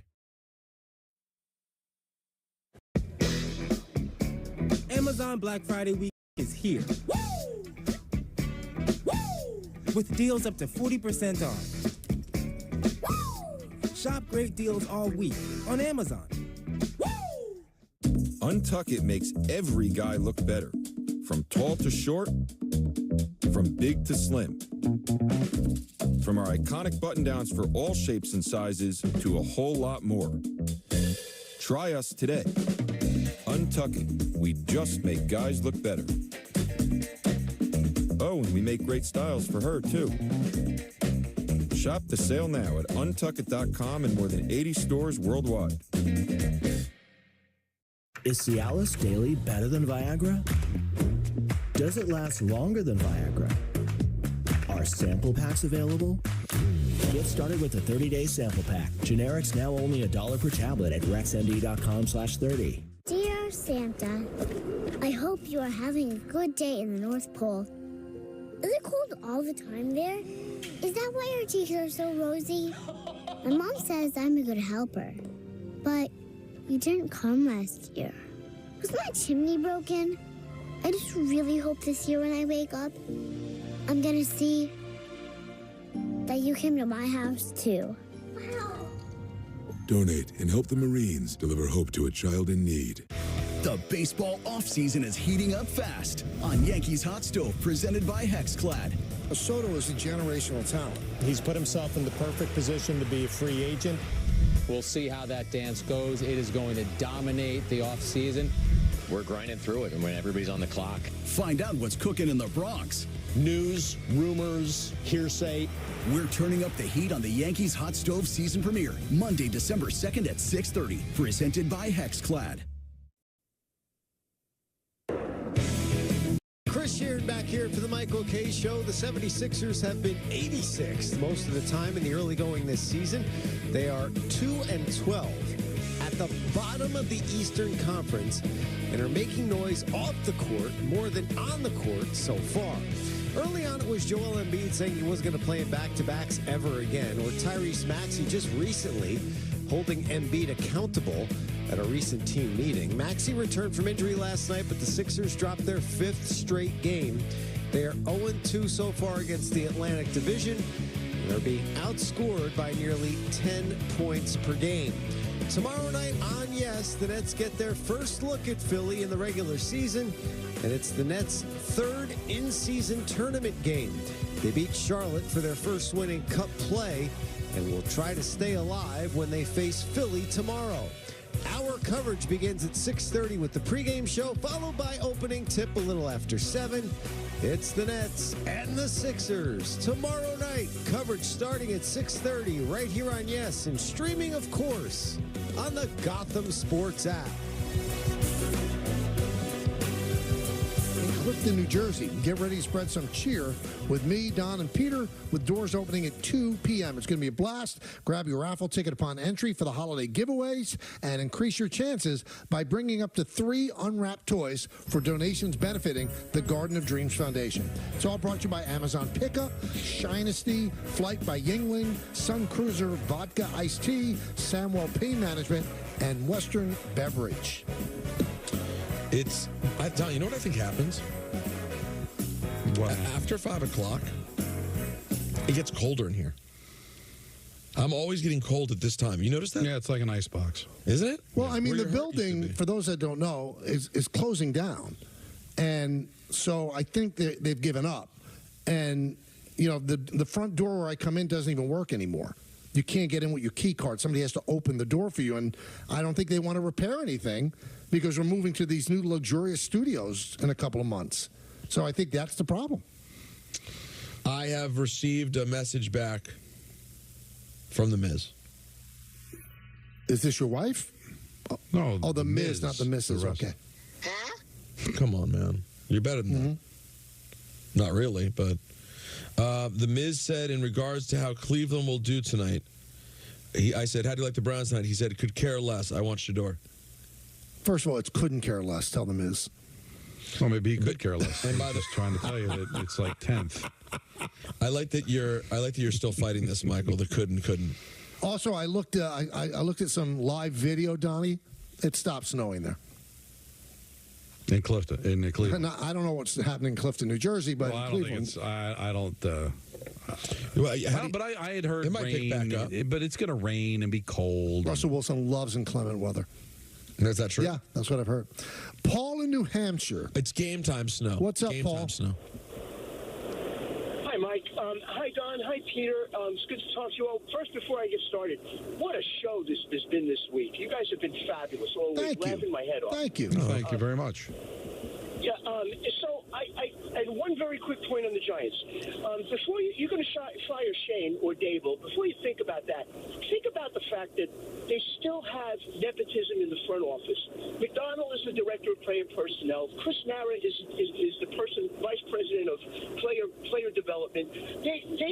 You could fire the general manager. It's still the same thing over and over again. They're just as dysfunctional as the Jets in a different way. Yeah, but you know, I'll let you finish your other point, Paul. But Shane is the ultimate decision maker. I mean, Chris Mara and McDonald could give them any kind of input that they want. And Shane and Dable are the ones that make the decision. Yeah. And for better or worse, you saw that with Saquon. Because if the nepotism existed, like you said, I think Saquon's here. I think that. Because they always hired people within the organization. This is the first time they went outside the organization. So I do think there's a little bit more hope that they're getting away from that. But I hear what you're saying.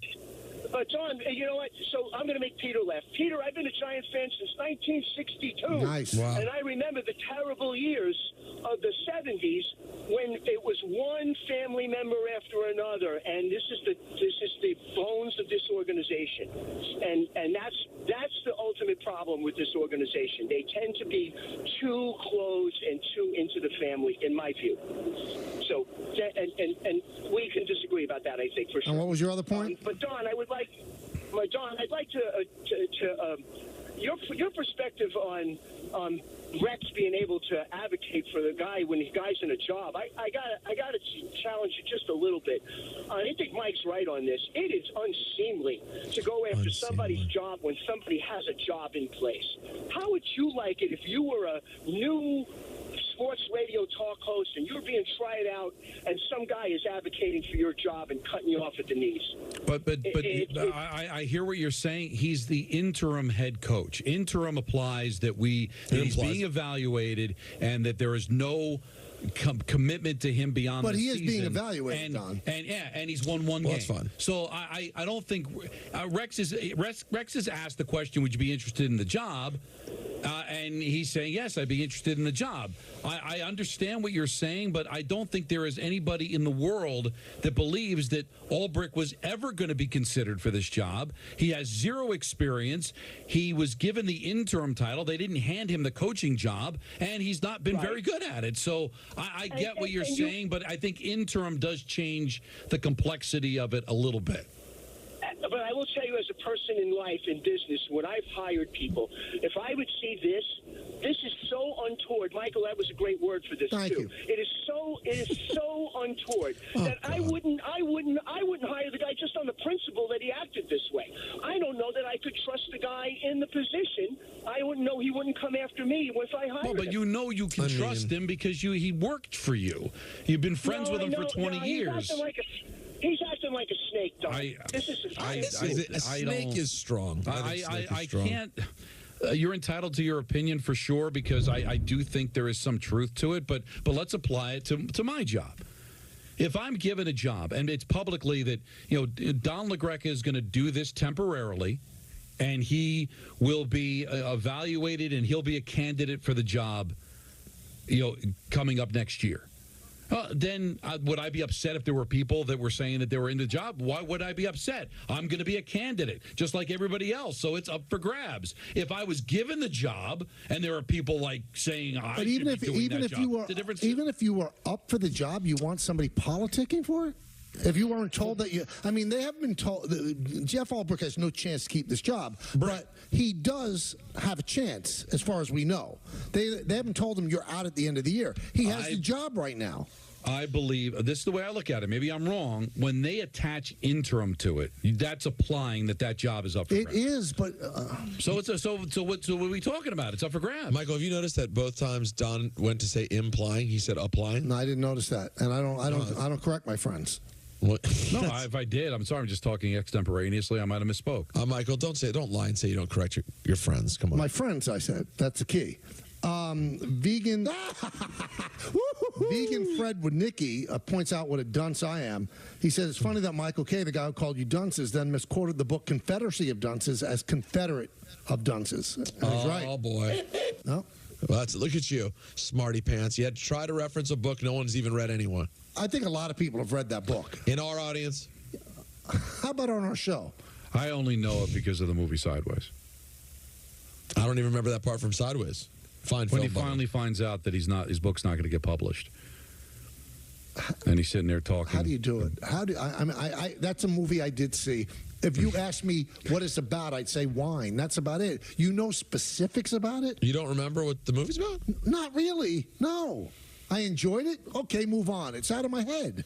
That's how What's-His-Face, it's kind of got famous. What's-His-Face would be Paul Giamatti. I'm sure he loves to be called What's-His-Face. Well, guess what? I mean, you know what? He's doing fine. Doesn't matter but I don't think anybody wants to be called What's-His-Face. No, he's an Academy Award nominee this year. No, listen, he's an all-time great, and he just got called What's-His-Face by a local talk radio yo-yo. That would be you, right? That's what I'm referring to. It happens, but I mean, I think he'll get over it. Let's go to Shine in Westchester. Shine. Michael, Don, Peter, how are you guys? We're good. How about you? I'm good. Real quick, Michael, I think you're just a little bit wrong about Rex Ryan begging for the job. I don't think he's begging. I think he's expressing his passion for the job, how much he loves the Jets. He's not sitting there on his hands and knees going, Ambassador Johnson, can I please have the job? No, he's not doing that. He's showing how much he wants this job, and Don might be right. This might be his last chance to actually get a head coaching job. Well, one man's begging is another man's passion. Well, I think there's a good point to it. He's being asked, would you want the job? Hell yeah, I'd want the job. The way I would answer that, somebody has a job right now. But it's lame. And not really. Oh, it's lame because we wouldn't be talking about it for an hour, but that's the classy way to do it. But let's be honest. If that was Jeff Van Gundy, to be like, come on, Jeff, it's an interim. He's an interim coach. You can tell us. But you can answer that and also show. Listen, you guys know how I feel about the Jets. And, that was the happiest time in my life when I had that job. But I am not going to disrespect Jeff Ulbrich, who has the job. No, I don't. No, he doesn't have the job. He does have the job. No, he does not. Interim suggests that he doesn't have the job. He has a job in the interim. No, it's temporary. It's a temporary position. We have to fill it. Interim. Why would you say interim? If he legitimately had the job, he'd be the head coach. Doesn't have the job. It's a place filler until the end of the season. Well, no, if that was the title, place filler, that would be so nice. He's the interim coach. There's a lot of interim coaches that get the job. Yeah, if they do a good job, which he also has not done a good job. But interim implies that you're a candidate just like everybody else. But somebody's got to have the headset on. We have to have a head coach here, so it's you. If they believed in him and they thought he was the replacement, they would not give the interim. What do they do if they hire him, Michael? They remove interim because that means he got the job. Interim implies he doesn't have the job yet. Do you think it makes his job easy, and not that that's Rex's job to make his job easy, to have a well-known, well-liked former coach politicking for the job that you presently have? Does it make his job easy? That's all I'm saying. But what makes his job hard, Michael, is losing. Is that he's not winning, and he's losing. And Rex, and the thing I'll also fight back on, it's not like he's buying airtime and or having commercials like he's a politician. He's essentially doing it for free. He's being asked. He comes on these shows because he's an analyst, and everybody knows he knows. So what he's doing is he's Trump calling to Fox and Friends. He's getting free airtime. No, I don't think he'll talk to anybody, but they're asking him the question. God, he doesn't say, guys, I want to just tell you, before you even ask me a question about the Jets, I just want to tell you, God, do I want this Jet job? God, I hope Woody calls me for this job. But he essentially did that. I want. No, he's asked the question. Anybody that has him on, are you interested in the Jet job? And he's saying, yeah, I'd be interested in the Jet job. But there's ways to do it. Listen. No, there's ways. He did. The way he's doing it is probably the best way to get it. Not going to get it. I mean, you get hung up on their way. In whose world, Michael? In what world do we live in that we have to tiptoe around an interim head coach that's 1-5? Yeah, is it the classiest thing ever? No. That's all I'm saying. There's a lack of decorum. But it's football, man. The whole thing is lack of decorum. Who else does it? I mean, Gary Myers brought up two guys that did it once the job was vacant. But does that really, I mean, just because it hasn't been done before, I mean, it's not ideal, maybe. So the league's been around since 1925. No one's, I can't recall anybody doing it in the middle of a season. But it's an odd situation. Usually you don't have this kind of situation where a guy that would be a candidate for the job is on the air, going on shows, being asked the question if he'd be interested in the job. You got an interim head coach that everybody knows is not going to be the coach. Usually you get fired at the end of the season, and then people start campaigning for it. But he's being asked, and the caller's right. It's not really campaigning, just, hey, would you be interested? Yeah, I'd be interested. You know, I just think he's just answering the question genuinely. Isles Mets Jets fan said if Dave Sims had said in June he wanted the Yankees radio gig, would Michael have had an issue with that? Yeah, if he said that publicly, yes. Right, the two kids were trying out for the job, but and they were interim. They didn't get the job. How would it be if Dave Sims did that? He wouldn't do it. But if he were asked, would he? There's no way he would have said it because he's classy. No, he was also working for the Mariners at the time. That's probably the reason why he wouldn't do it, because he already had a job. No, it's just the thing to do. Well, hey, Michael, I'll be honest with you, but it's the thing to do. Listen. A couple of years ago, I was doing my job with WWE, and some yo-yo posted a picture of me doing that thing. Right. and on social media, went on social media, circled my seat, and said, see that seat on the left? That's going to be mine next year. And was it somebody in the business? Yes. How'd you feel? That was classless and horrible. I don't know that this rises to that level. Have you ever contacted this person, tell him what a lowlife he was? Well, you were the one who really, I had kind of really put me on to just how low life that kind of behavior is. I simply DM'd the person and said, I kept it very classy. I just said, calling for someone's job that they have publicly is not cool, bro. Did you ever answer back? That was it. Nope. Because he was mortified. I saw them again, pretended like nothing happened. But do me a favor, ask me if I was replaced by them the next year. Were you replaced by them the next year? No, I'm still doing the job. Hey, Don, I know that there are times that you talk about Tonka trucks. We love trucks. But you really love the Hess toy truck. The Hess toy truck.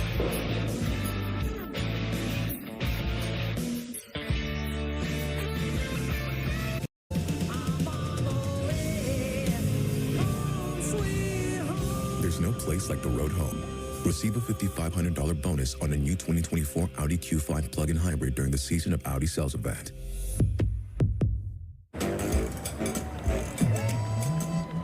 It's big, it's back, and it's only $6. Get the big box y'all love today. And this holiday season, you can order a Cajun-style turkey at your local Popeyes. Love that chicken from Popeyes. Well, if you want my 2 cents on interest rates, we got options. My 2 cents. This one's priced to sell. My 2 cents? My 2 cents? My 2 cents? My 2 cents? My 2 cents? Here's my 2 cents. I'm planning for the future. Interest plus interest equals more interest. Come on now. You can jump that. Hi, Joan. Perfect timing. I have a few questions. Of course. Let's look at your plan. It's gonna be okay. Hi. Mom, when are you coming home? They're relying on her. They really need me here. We're relying on you. Please help. Visit linkedbylovetv.org to learn more about kidney disease, transplantation, and prevention. Get the facts, get checked, and get healthy.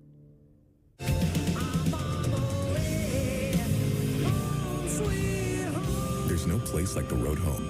Receive a $5,500 bonus on a new 2024 Audi Q5 plug-in hybrid during the Season of Audi Sales event. A team grows in Brooklyn. Block by block. Play by play. Shot by shot. We got Nets.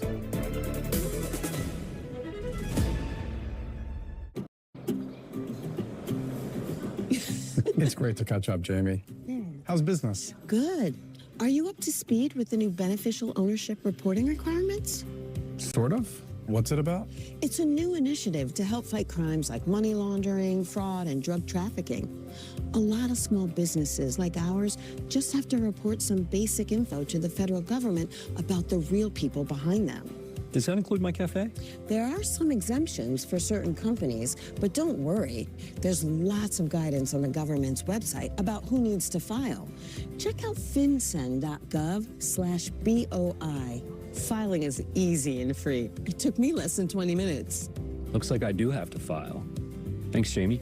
It's great having a supportive business community. Reporting beneficial ownership information helps protect U.S. national security. Filing is quick, secure, and free. And it's the law. Learn more at fincen.gov/BOI.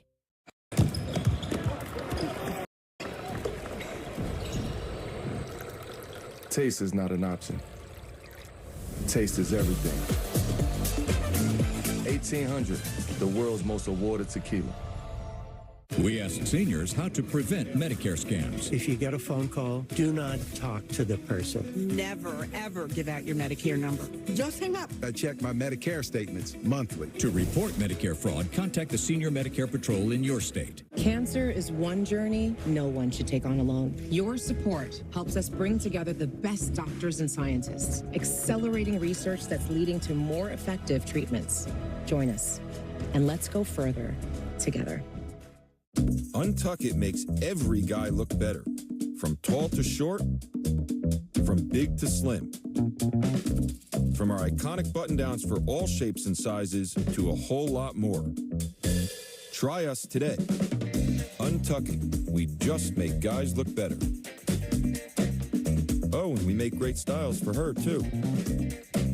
Shop the sale now at untuckit.com and more than 80 stores worldwide.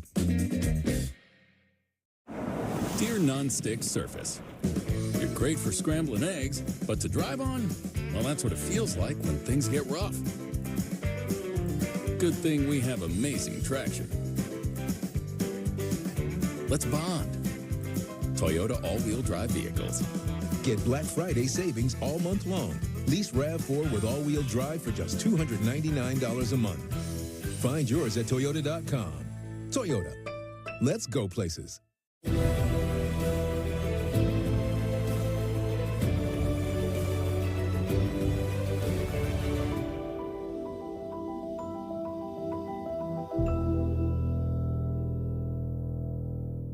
I'm Naheem Hines.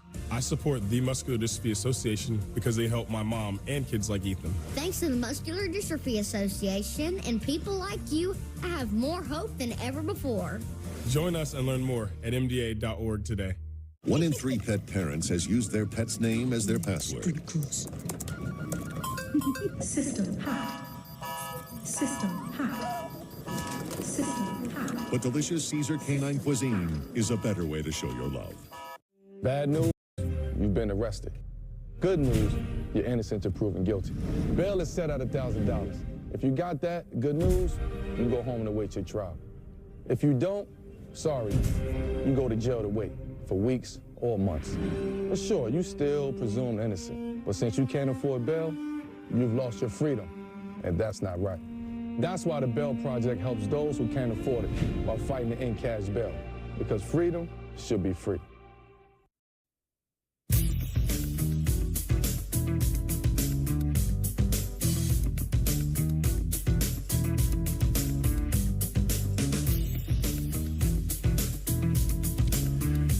Welcome back to the show, everybody. Having a good time. Nick's recap on 880 ESPN, driven by Ramsey Mazda. They started their long road trip with a beating of the Phoenix Suns. Now, obviously, Durant is out again. Been out since the beginning of the month. Just can't stay on the court anymore, unfortunately. Still such a great player. And the Knicks are starting to gel. Everybody was so nervous after 10 games. If it wasn't for one bad bounce, they would have won 5 in a row already. So this is now 4 in a row, and a good way to start a long road trip. Karl Anthony Towns is he's just amazing how good he is. Anybody that how could you have given up Dante DiVincenzo in that deal? Give me a break. This guy is an otherworldly, transcendent star who does things that big men don't do. And he's starting to really work the pick and roll beautifully with Jalen Brunson, who really is finding him now, and Mikal Bridges is starting to find his role in the offense as well. And a great way to start a road trip, and the Knicks look like they're a really, really, really good team. I love watching them play. They're outstanding. Yeah, the shame of it is that it's all going to come down to how they do in the playoffs. Yeah. And the critique that I thought a lot of people had about Karl Anthony Towns that I thought was legitimate, because we all knew how good a player he was. Is he soft? Is he physical? And we'll find that out in the playoffs, because that's when your bodies start bouncing around, and you saw what happened in Philadelphia last year. So that can't be answered until we get to the postseason. But right now, they got out of the doldrums of being about 500. They're winning games now. They've climbed above it. I would think that with Cleveland's start and Boston being as good as they are, that right now there's no reason to believe they can't be the third best team in the conference. And I think they get better when Mitchell Robinson comes back. Yeah, and Mitchell Robinson comes back, and then we'll see if Cleveland comes back down to earth. This is not Boston getting off to a 15-1 start. We know Cleveland's good and they're well coached and they're on the come, but they don't have the pedigree that Boston has. So we'll see if that is sustainable. I still like don't you still like the Knicks' chances in a best of 7 against Cleveland, despite how good Cleveland's played to start the year? Absolutely. Cleveland's good. They bounced back after the Boston loss with a win over New Orleans, so they're 16-1. You can't have a better start than that. Good for them. But it does come down to the playoffs, and the Knicks are going to be in good shape. They'll be in good shape because you know what? They've got a really, really outstanding starting 5. That's the Knick recap driven by Ramsey Mazda. It's the experience of driving a new Mazda and buying a new Mazda from Ramsey Mazda. Choose wisely. Choose Ramsey Mazda. Let's go to Joshua in Plainsboro. Joshua. How you doing, fellas? Good to talk to you again. Thanks for calling. I'd like to start off by saying I love the 3 of you boys, but 2 of you boys are about to get it right now. Uh-oh. Who? Michael, yeah. I commend you for your pick tonight. Thank you. I respect you highly. I called back in March because Don and Peter were talking about the Steelers having 8 or 9 wins this year. And now they don't have the spine. Now they're being gutless pukes, and they can't bet against the Steelers.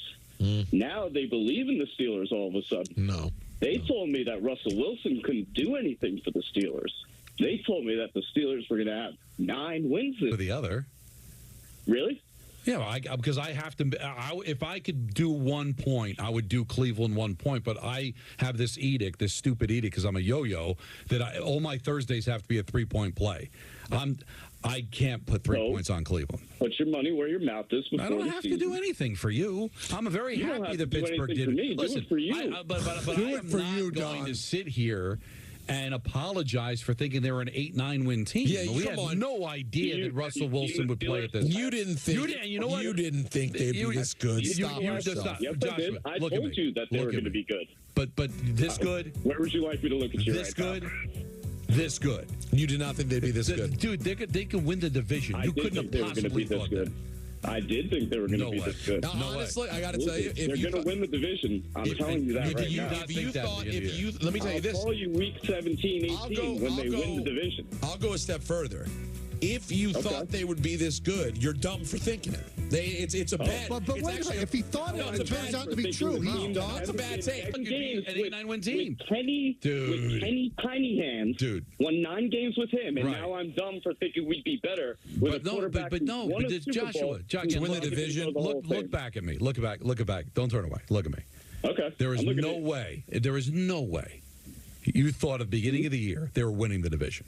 You might have thought they were better than 8-9 wins. You did not think this team was going to win 12, 13 games, win the division. Right now, I think they are winning the division. But you could not have possibly thought that in September. No way. I knew that we were definitely going to be right there with the Ravens because you could pen in 2 guaranteed losses against us every year. And you knew that Cincinnati would be this bad. You knew it. What do you do for a living, Joshua? What do you do for a living? I actually work in eviction defense. I help people get money so that they don't get evicted. That's a noble cause. That is a very noble job. But the fact that you are not a professional gambler makes you a moron. Oh, my Because goodness, if you were Josh. that good, then what are you doing, man? You're wasting your talents. Wasting your talents. I watch this team. But everybody watched this team. I'm expected to know this team. Everybody doesn't watch this team. Tomlin didn't think they were winning the division. Mike Tomlin coaches the team, did not believe they would win this division. Come on. I don't think you're right about that. Stop it. Mike Tomlin has a lot of confidence in himself. He didn't think they were winning the division.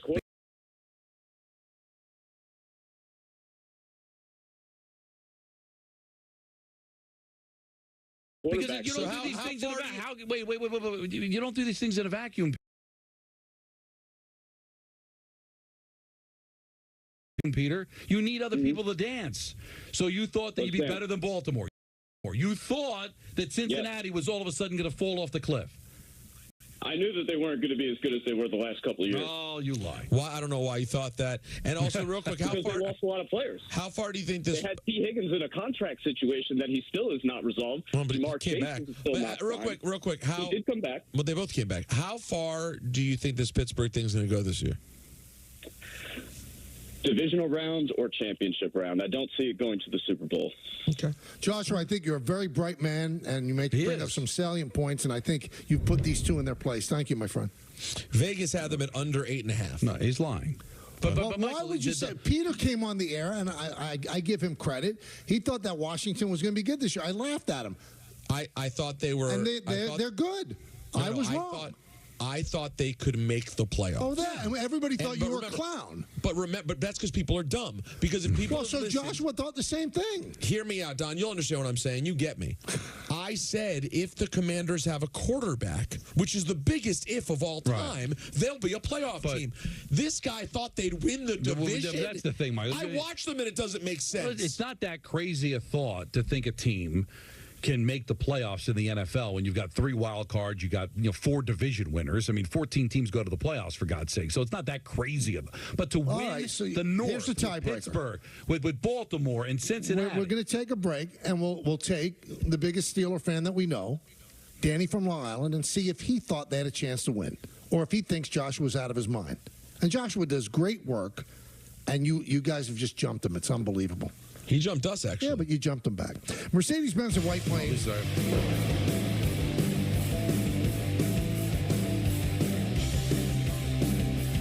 When you order Domino's online, we'll give you a free pizza to use for a future pizza emergency.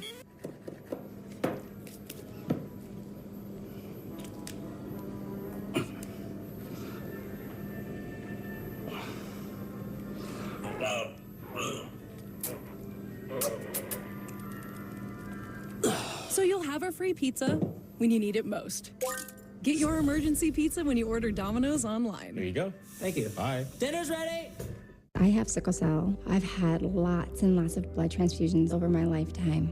I'm most grateful that people are willing to go out there and take their time, their blood, and give me new life.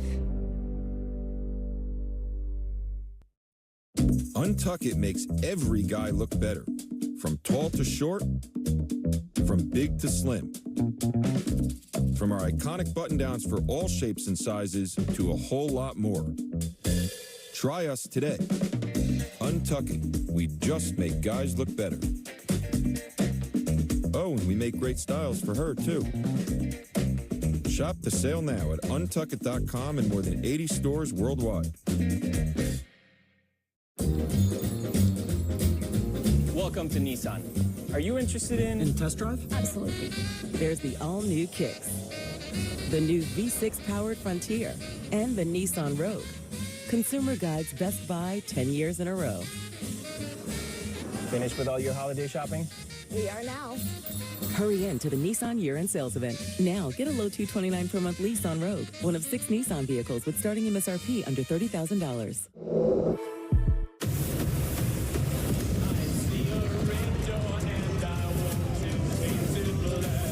Black Friday football on Prime is back. An old school rivalry for a new game day. Touchdown! I'm here all day! The Raiders. And it's intercepted! The Chiefs. All the way for the touchdown! Friday, November 29th. We got a game, boys! Black Friday football.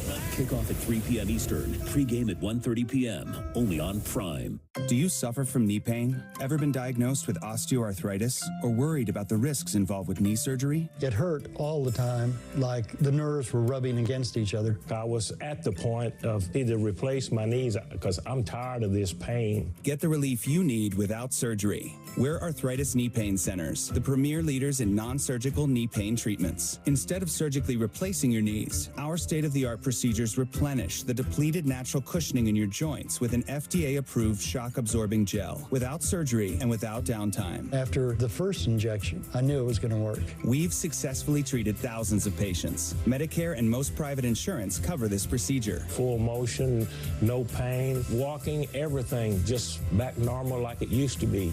Locations in Garden City, Smithtown, and Wall, New Jersey.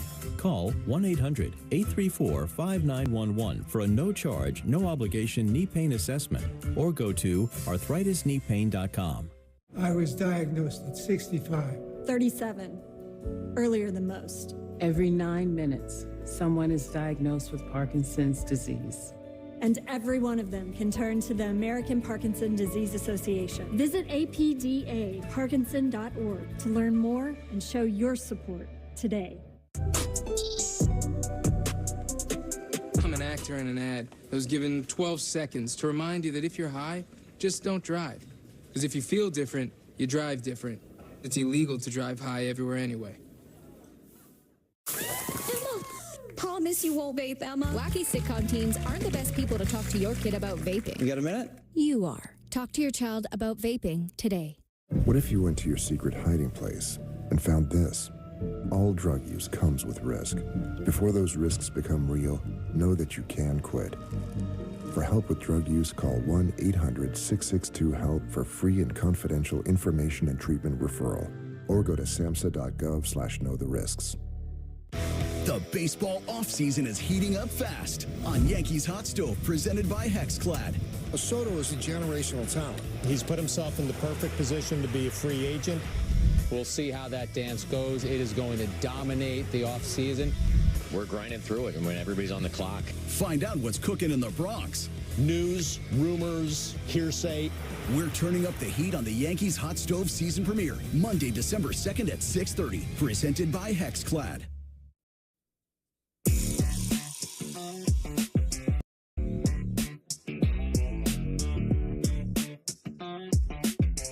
I earned that. I love it.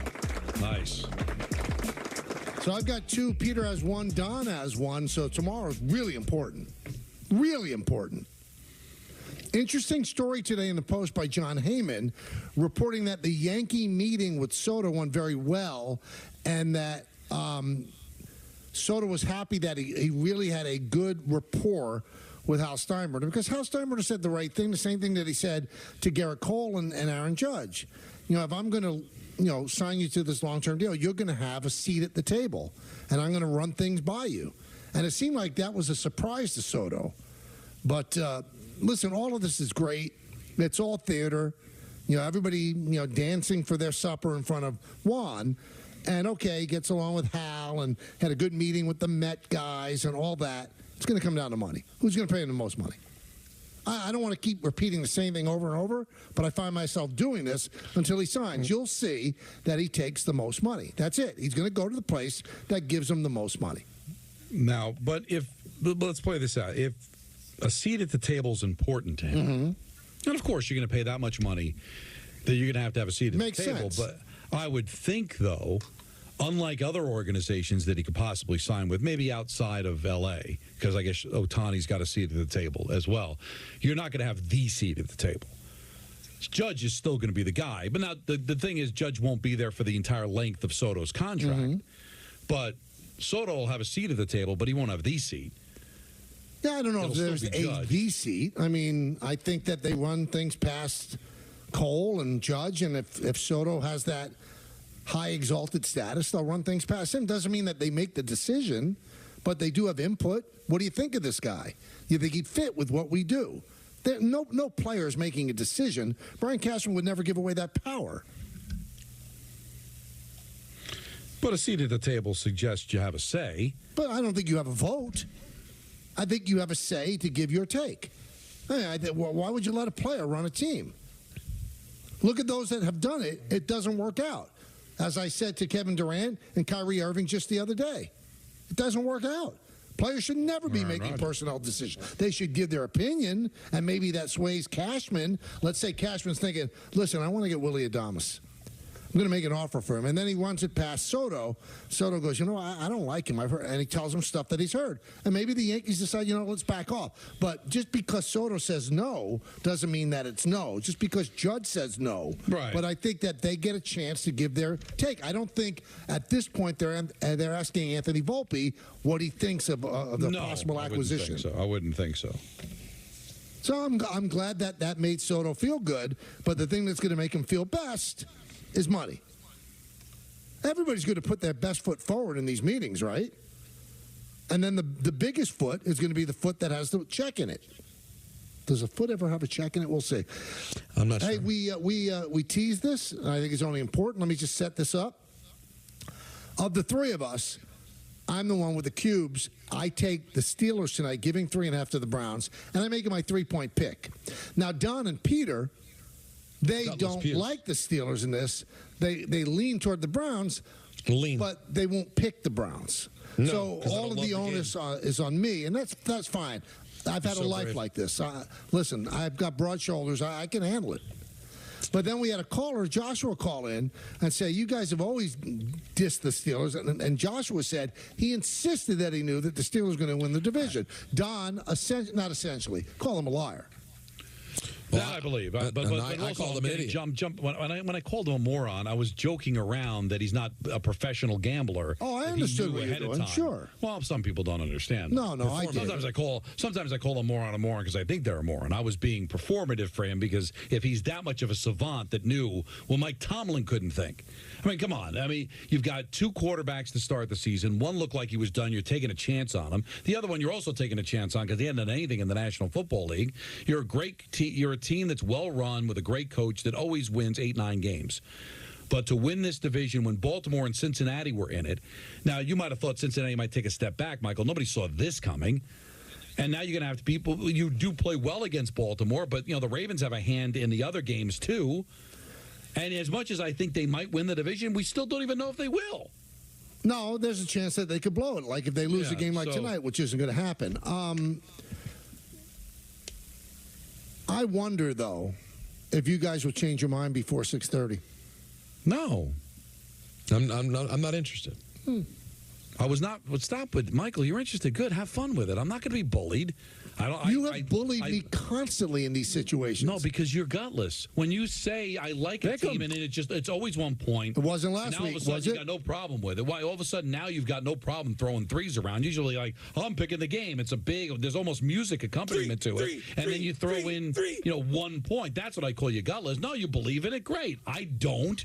Doesn't make me gutless. Just like, no, I'm not feeling this game. If I had to pick it, I would pick Cleveland to cover the number. I think the Steelers will win by a field goal because it's a divisional matchup. It's on the road. It's a slow track. I can see them winning the game. But that 3.5. What'd you pick in the Daily News? I went Steelers. I think the Steelers are going to win the game. Right. Now I'm going to go off on a tangent here. So Don, you don't have to be involved in this. I know you feel very uncomfortable. I also want to make the point. I think that Tomlin might be the best looking coach in the NFL. The best looking. Yeah. Let me think about that for a second. He's the best looking guy in the NFL. Who else is in the conversation? So I think D'Amico Ryan's better looking. No, you know what? That's not bad. Not bad. That's not a bad. The guy in Minnesota is not a bad looking guy. Yeah. Sean McVay too. John Harbaugh is not a bad looking guy. Yeah, but there's something about Tomlin. I don't know. There's something about Dan Quinn's backwards hat that just gets me going. And it's not even a backwards fitted cap. It's a backwards cap with a clip. It's just awful. Oh, do you throw Brick in the conversation? Brick is a good-looking man under that beard. Yeah, Let's go to Danny in Long Island. Danny, did you know the Steelers had a chance to win the division? Or would you guarantee it? First, let me just say that I had a wonderful parenting moment today when, you guys are in the middle of parenting. Peter's on the on-deck circle. I'm in the clubhouse with a warm brandy and a stogie, with my 5 grandchildren. And I get a text message yesterday morning with the latest New York Post headline of the Jets.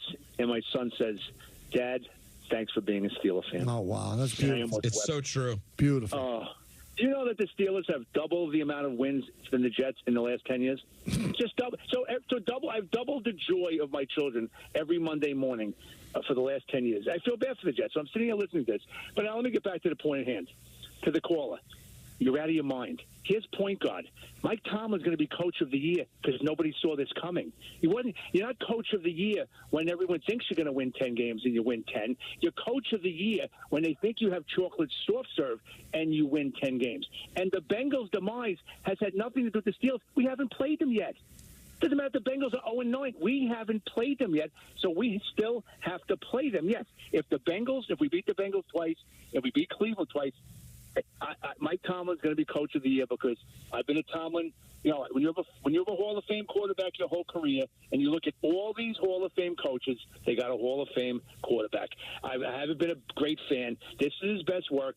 Nobody saw this coming, like Don said. We didn't even know who the quarterback was going to be. We have 2 rookies starting on the offensive line. We have a rookie starting in line. We have so many. This team can coach up the Walking Dead, and they have coaches that stay there for 10, 15 years. We've had 2 general managers in 30 years. This is like a rock of an organization. It goes beyond Tomlin. But to say you saw this coming because you know the team, you're out of your mind. Are they covering tonight or not, Danny? Listen, the only people fighting longer than the Middle East combatants are the Steelers and the Browns. You throw in bad weather on the road where we have the best field goal kicker in the world, and he may not be able to kick a field goal because 30-mile-an-hour winds. I'm staying away from it. As Peter Rosenberg's learning, you don't get involved in your own team because it slants your judgment. And by the way, Peter, welcome to Long Island. We're neighbors. I can stop over to a nice Entenmann's crumb cake one day. We could have a coffee. I don't know why everyone thought I didn't move to Long Island this week. I posted. Well, Danny, stop. Let me be polite. Thank you. Okay. I appreciate your well wishes regardless. I do spend some time in Long Island, but no one read the caption of my post. I did. I moved stuff out of the house, and everyone was reaching out to me going, "Oh, it looked like you were a moving truck." I know. Well, it was a moving truck because I had to clear out the. My office is becoming a baby room, but then everyone reached out and said, "Congratulations on the move," and it made me realize no one reads captions. It's an unfortunate. Well, I read all the comments because I wanted to see if you eventually coughed it up. Why didn't you say, "Excuse me, guys, I didn't mean to give the wrong impression. I didn't move. I'm still in Manhattanite." Because it's just like it was too much. I saw people going crazy. I moved on. You know what I mean? Thank you, Dan. Well, okay. Well, I still got the Entenmann's crumb cake. Let me know when you head out. I'm going to take you up on the Entenmann's, though. Thank you, Danny. I mean, really, Danny is like, it's almost Rex there. He's pleading for an invite. Just invite him over. Really? Yeah, that's what you think he was. He says he's got the Entenmann's crumb cake. What does that mean? Well, by the way, first of all, my top Entenmann's choice, though I enjoy the crumb. Is the chocolate cake? The standard chocolate. With the yellow. Chocolate icing. The yellow cake, chocolate icing. Standard. Now, by the way, I'm visibly moved right now. It's so good. Whoa. Okay. Yeah. You know we haven't talked about this. It's not mango. It's the chocolate chip cookies are good too. Oh, really, Don? I mean, come on. Well, you've really been hard on Don today. Well, no, I'm sorry. Come on. Listen, he destroyed me. This is all. This is. You can't. This is just an Entenmann's cake. You can't just lightly throw out. Those little chocolate chip. They're small. They're delightful. Now listen, if the chocolate chip cookies from Entenmann's are open.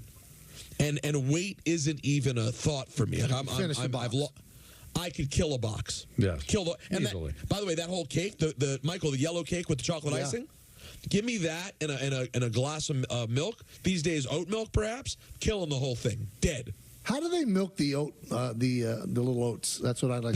You got to squeeze very hard. Yeah. And by the way, has anyone commented on Jacob's new haircut? I haven't seen it. Yesterday, it was all askew. The hair is gone. And I loved it. Wait, he shaved his head? Took it all the way down. Yeah, took the whole top. Why, Jacob? Talk to us.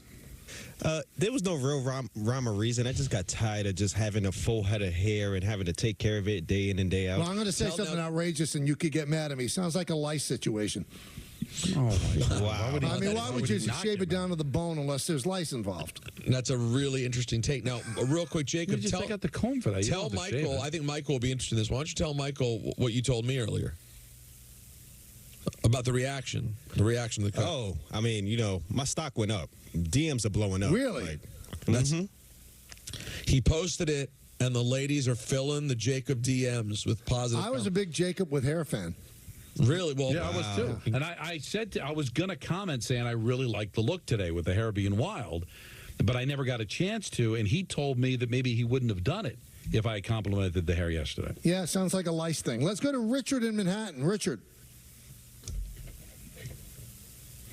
On Peter, Michael, Don, Peter, before I get to the baseball point, maybe Woody and Rex can become Billy and George.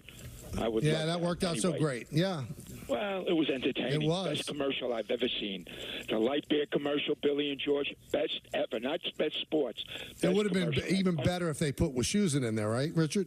Oh, well, of course, I love Bob. Okay, now, I never thought baseball would come to this. I always thought, did you see the numbers, the tally of the Cy Young Award, Michael? I didn't see the numbers, no. I just know who won. Okay, 23 pitchers got votes, 23. Not one vote, not a fifth-place vote for the two World Series participants. Not a relief pitcher, not a starting pitcher, not a number 5 pitcher. I don't know if that's a record. I'm sure this has never, ever happened in baseball. But okay, so you're saying it never happened, but nobody deserved it. Yeah, but, I mean, pitching is supposed to be the 80% of baseball. Starting pitching, you know how important it is. This is unbelievable. So now when you see bullpen games, when you see teams not going after the high-priced pitchers. Oh, by the way, Michael King came in 7th in the National League. And the Mets had 2 pitchers, former pitchers, who both came in 2nd, Zach Wheeler and Seth Lugo. So, and one last thing, Minaya came in, he only got 1 fifth-place vote. Meanwhile, he led the major leagues in wins for games started. He was 23-8 in the games that he started. So, well, I mean, if you're saying that, Minaya got a 5th place vote, well, then maybe Louis Seal deserved a 5th place vote. I mean, he did win the Rookie of the Year, had a great year. Let's go to Mac and Randolph. Hey, guys. I just wanted to call Peter fraud for a second. Love it. The other day, he was hanging on the rim for his Aaron Rodgers take earlier in the year on how he was a little nervous about him. During the win-loss game, I think he had the Jets at like 12 wins as long as Rodgers was healthy, and he has been healthy. I did. The caveat was always what a great call, Mac. I've admitted this. What a great call, Mac. I have admitted this, that I simultaneously said I don't think it's going to work out, and then when we played the game, I gave them way too many I got to wins. give Peter a break. But then you hung on the rim with the other day on how you were right. Well, I will say you're welcome on the show anytime you want, Matt. That the win-loss, loss-loss win game is a cruel mistress. It's strange how when you get caught up, I don't know if it necessarily dictates how you feel about the team all the time. It's impossible because you're making up. It's really hard to go tell yourself the whole story of when does the Rodgers injury happen and when will they lose. You just go through game by game and you say, hey, I think they'll win, I think they'll lose. And sometimes what I end up doing is it's more reflective on the team they're playing than the Jets or Giants. So if I say the Giants or Jets are going to win, it's more of I don't think the team they're going up against that week's any good, or at least what I think they're going to be. So it's a weird game, but I enjoy it. Let's go to Zuvela in Mayapack, or Zuvela. Oh, you got the cherry cheesecake Danish, Entenmann's, and then the pound cake, and then the coconut icing over the yellow cake. Yes. Talk to me, Zuvela. You all right over there? Tall glass, the tall glass of Delwood inside those little miniature Yankee helmets or Met helmet Delwoods. What is Delwood? What a life. Delwood is a milk company. Go ahead. Oh, go. I'm sorry, Zuvela. It's your call. All right, let's... No. So do you think Carl Anthony Towns is channeling his inner Lonnie Shelton or Ray Williams or Sly Williams? Or who are we forgetting? All right, let's go to Richard in Manhattan. Richard, go ahead. Mike, you got to build a bullpen in your Yankee championship team.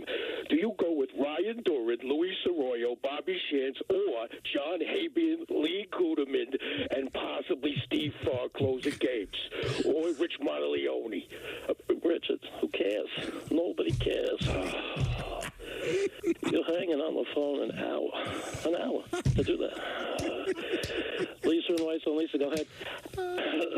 Hi, Mike. You know, it's a funny thing. The Giants, for 55 years, 55 years of the Super Bowl era, you know there's only been one dominant era for them, the Parcells era with 4 double-digit win totals, and the 5 double-digit win totals, and the Coughlin era with 4 double-digit win totals. Yet there's 4 Super Bowls and 5 appearances. We're pretty fortunate. So is 10, 20 losing seasons worth 1 Super Bowl? Oh, God. Get me out of here. Jackie in Long Island. Jackie, go ahead. Hey, what do you call, how come turkeys get kicked out of church? Because they use foul language. Why are they in a band? They're the only ones with the drumsticks. And what music do they listen to? All right. Plymouth Rock. Great. How about that? Get a little, give him a loosey goosey. You know what? That's just. Oh, it was Chris. That was Chris. That was coming Chris. in. Oh. What a great job by Sour Shoes. We're up against it, but that was very good. Oh, that was one of his best. Oh, it's been so long. Sour, come back. It's been a couple of years. Yeah. But when he comes back, he comes back hard. Well, that's interesting. That was, I wanted to hear more Chris. When he's talking about the Entenmann's, that's when. Well, you said, all right, that's it. And so that's why they cut him off. Then he went into Chris. No, that's not what I meant. I meant let's stop with the Jackie Martling jokes, get to the next thing. I think, let's hang up on. I think a bald engineer thought something different. Yeah. If he had the long hair, he would have kept it long. Long hair. Jacob would have kept him on. Well, this has been a fun show. Tomorrow's a big football Friday, but we have the champ on, too, Buster Only. Give us the latest on Juan Soto. Yeah. Coming up next, we'll have Dan Grassa. Yeah, a lot of stuff going on. Billy Joel, tell us what's going on.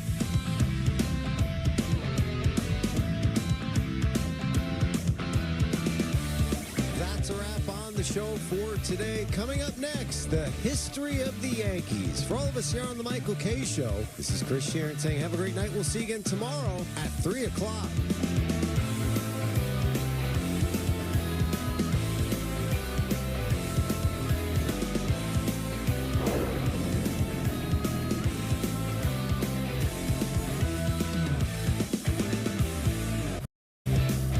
K Show on Yes is presented by Untuck It.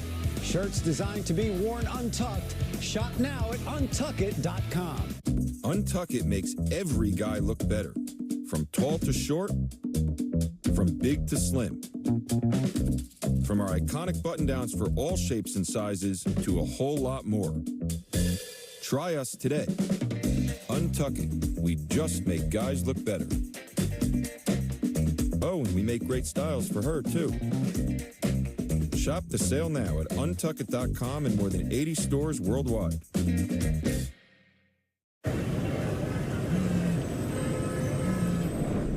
Hi, Eric. Hi, Mel. Is now good for a quick catch-up on your plan? Yes, now's great.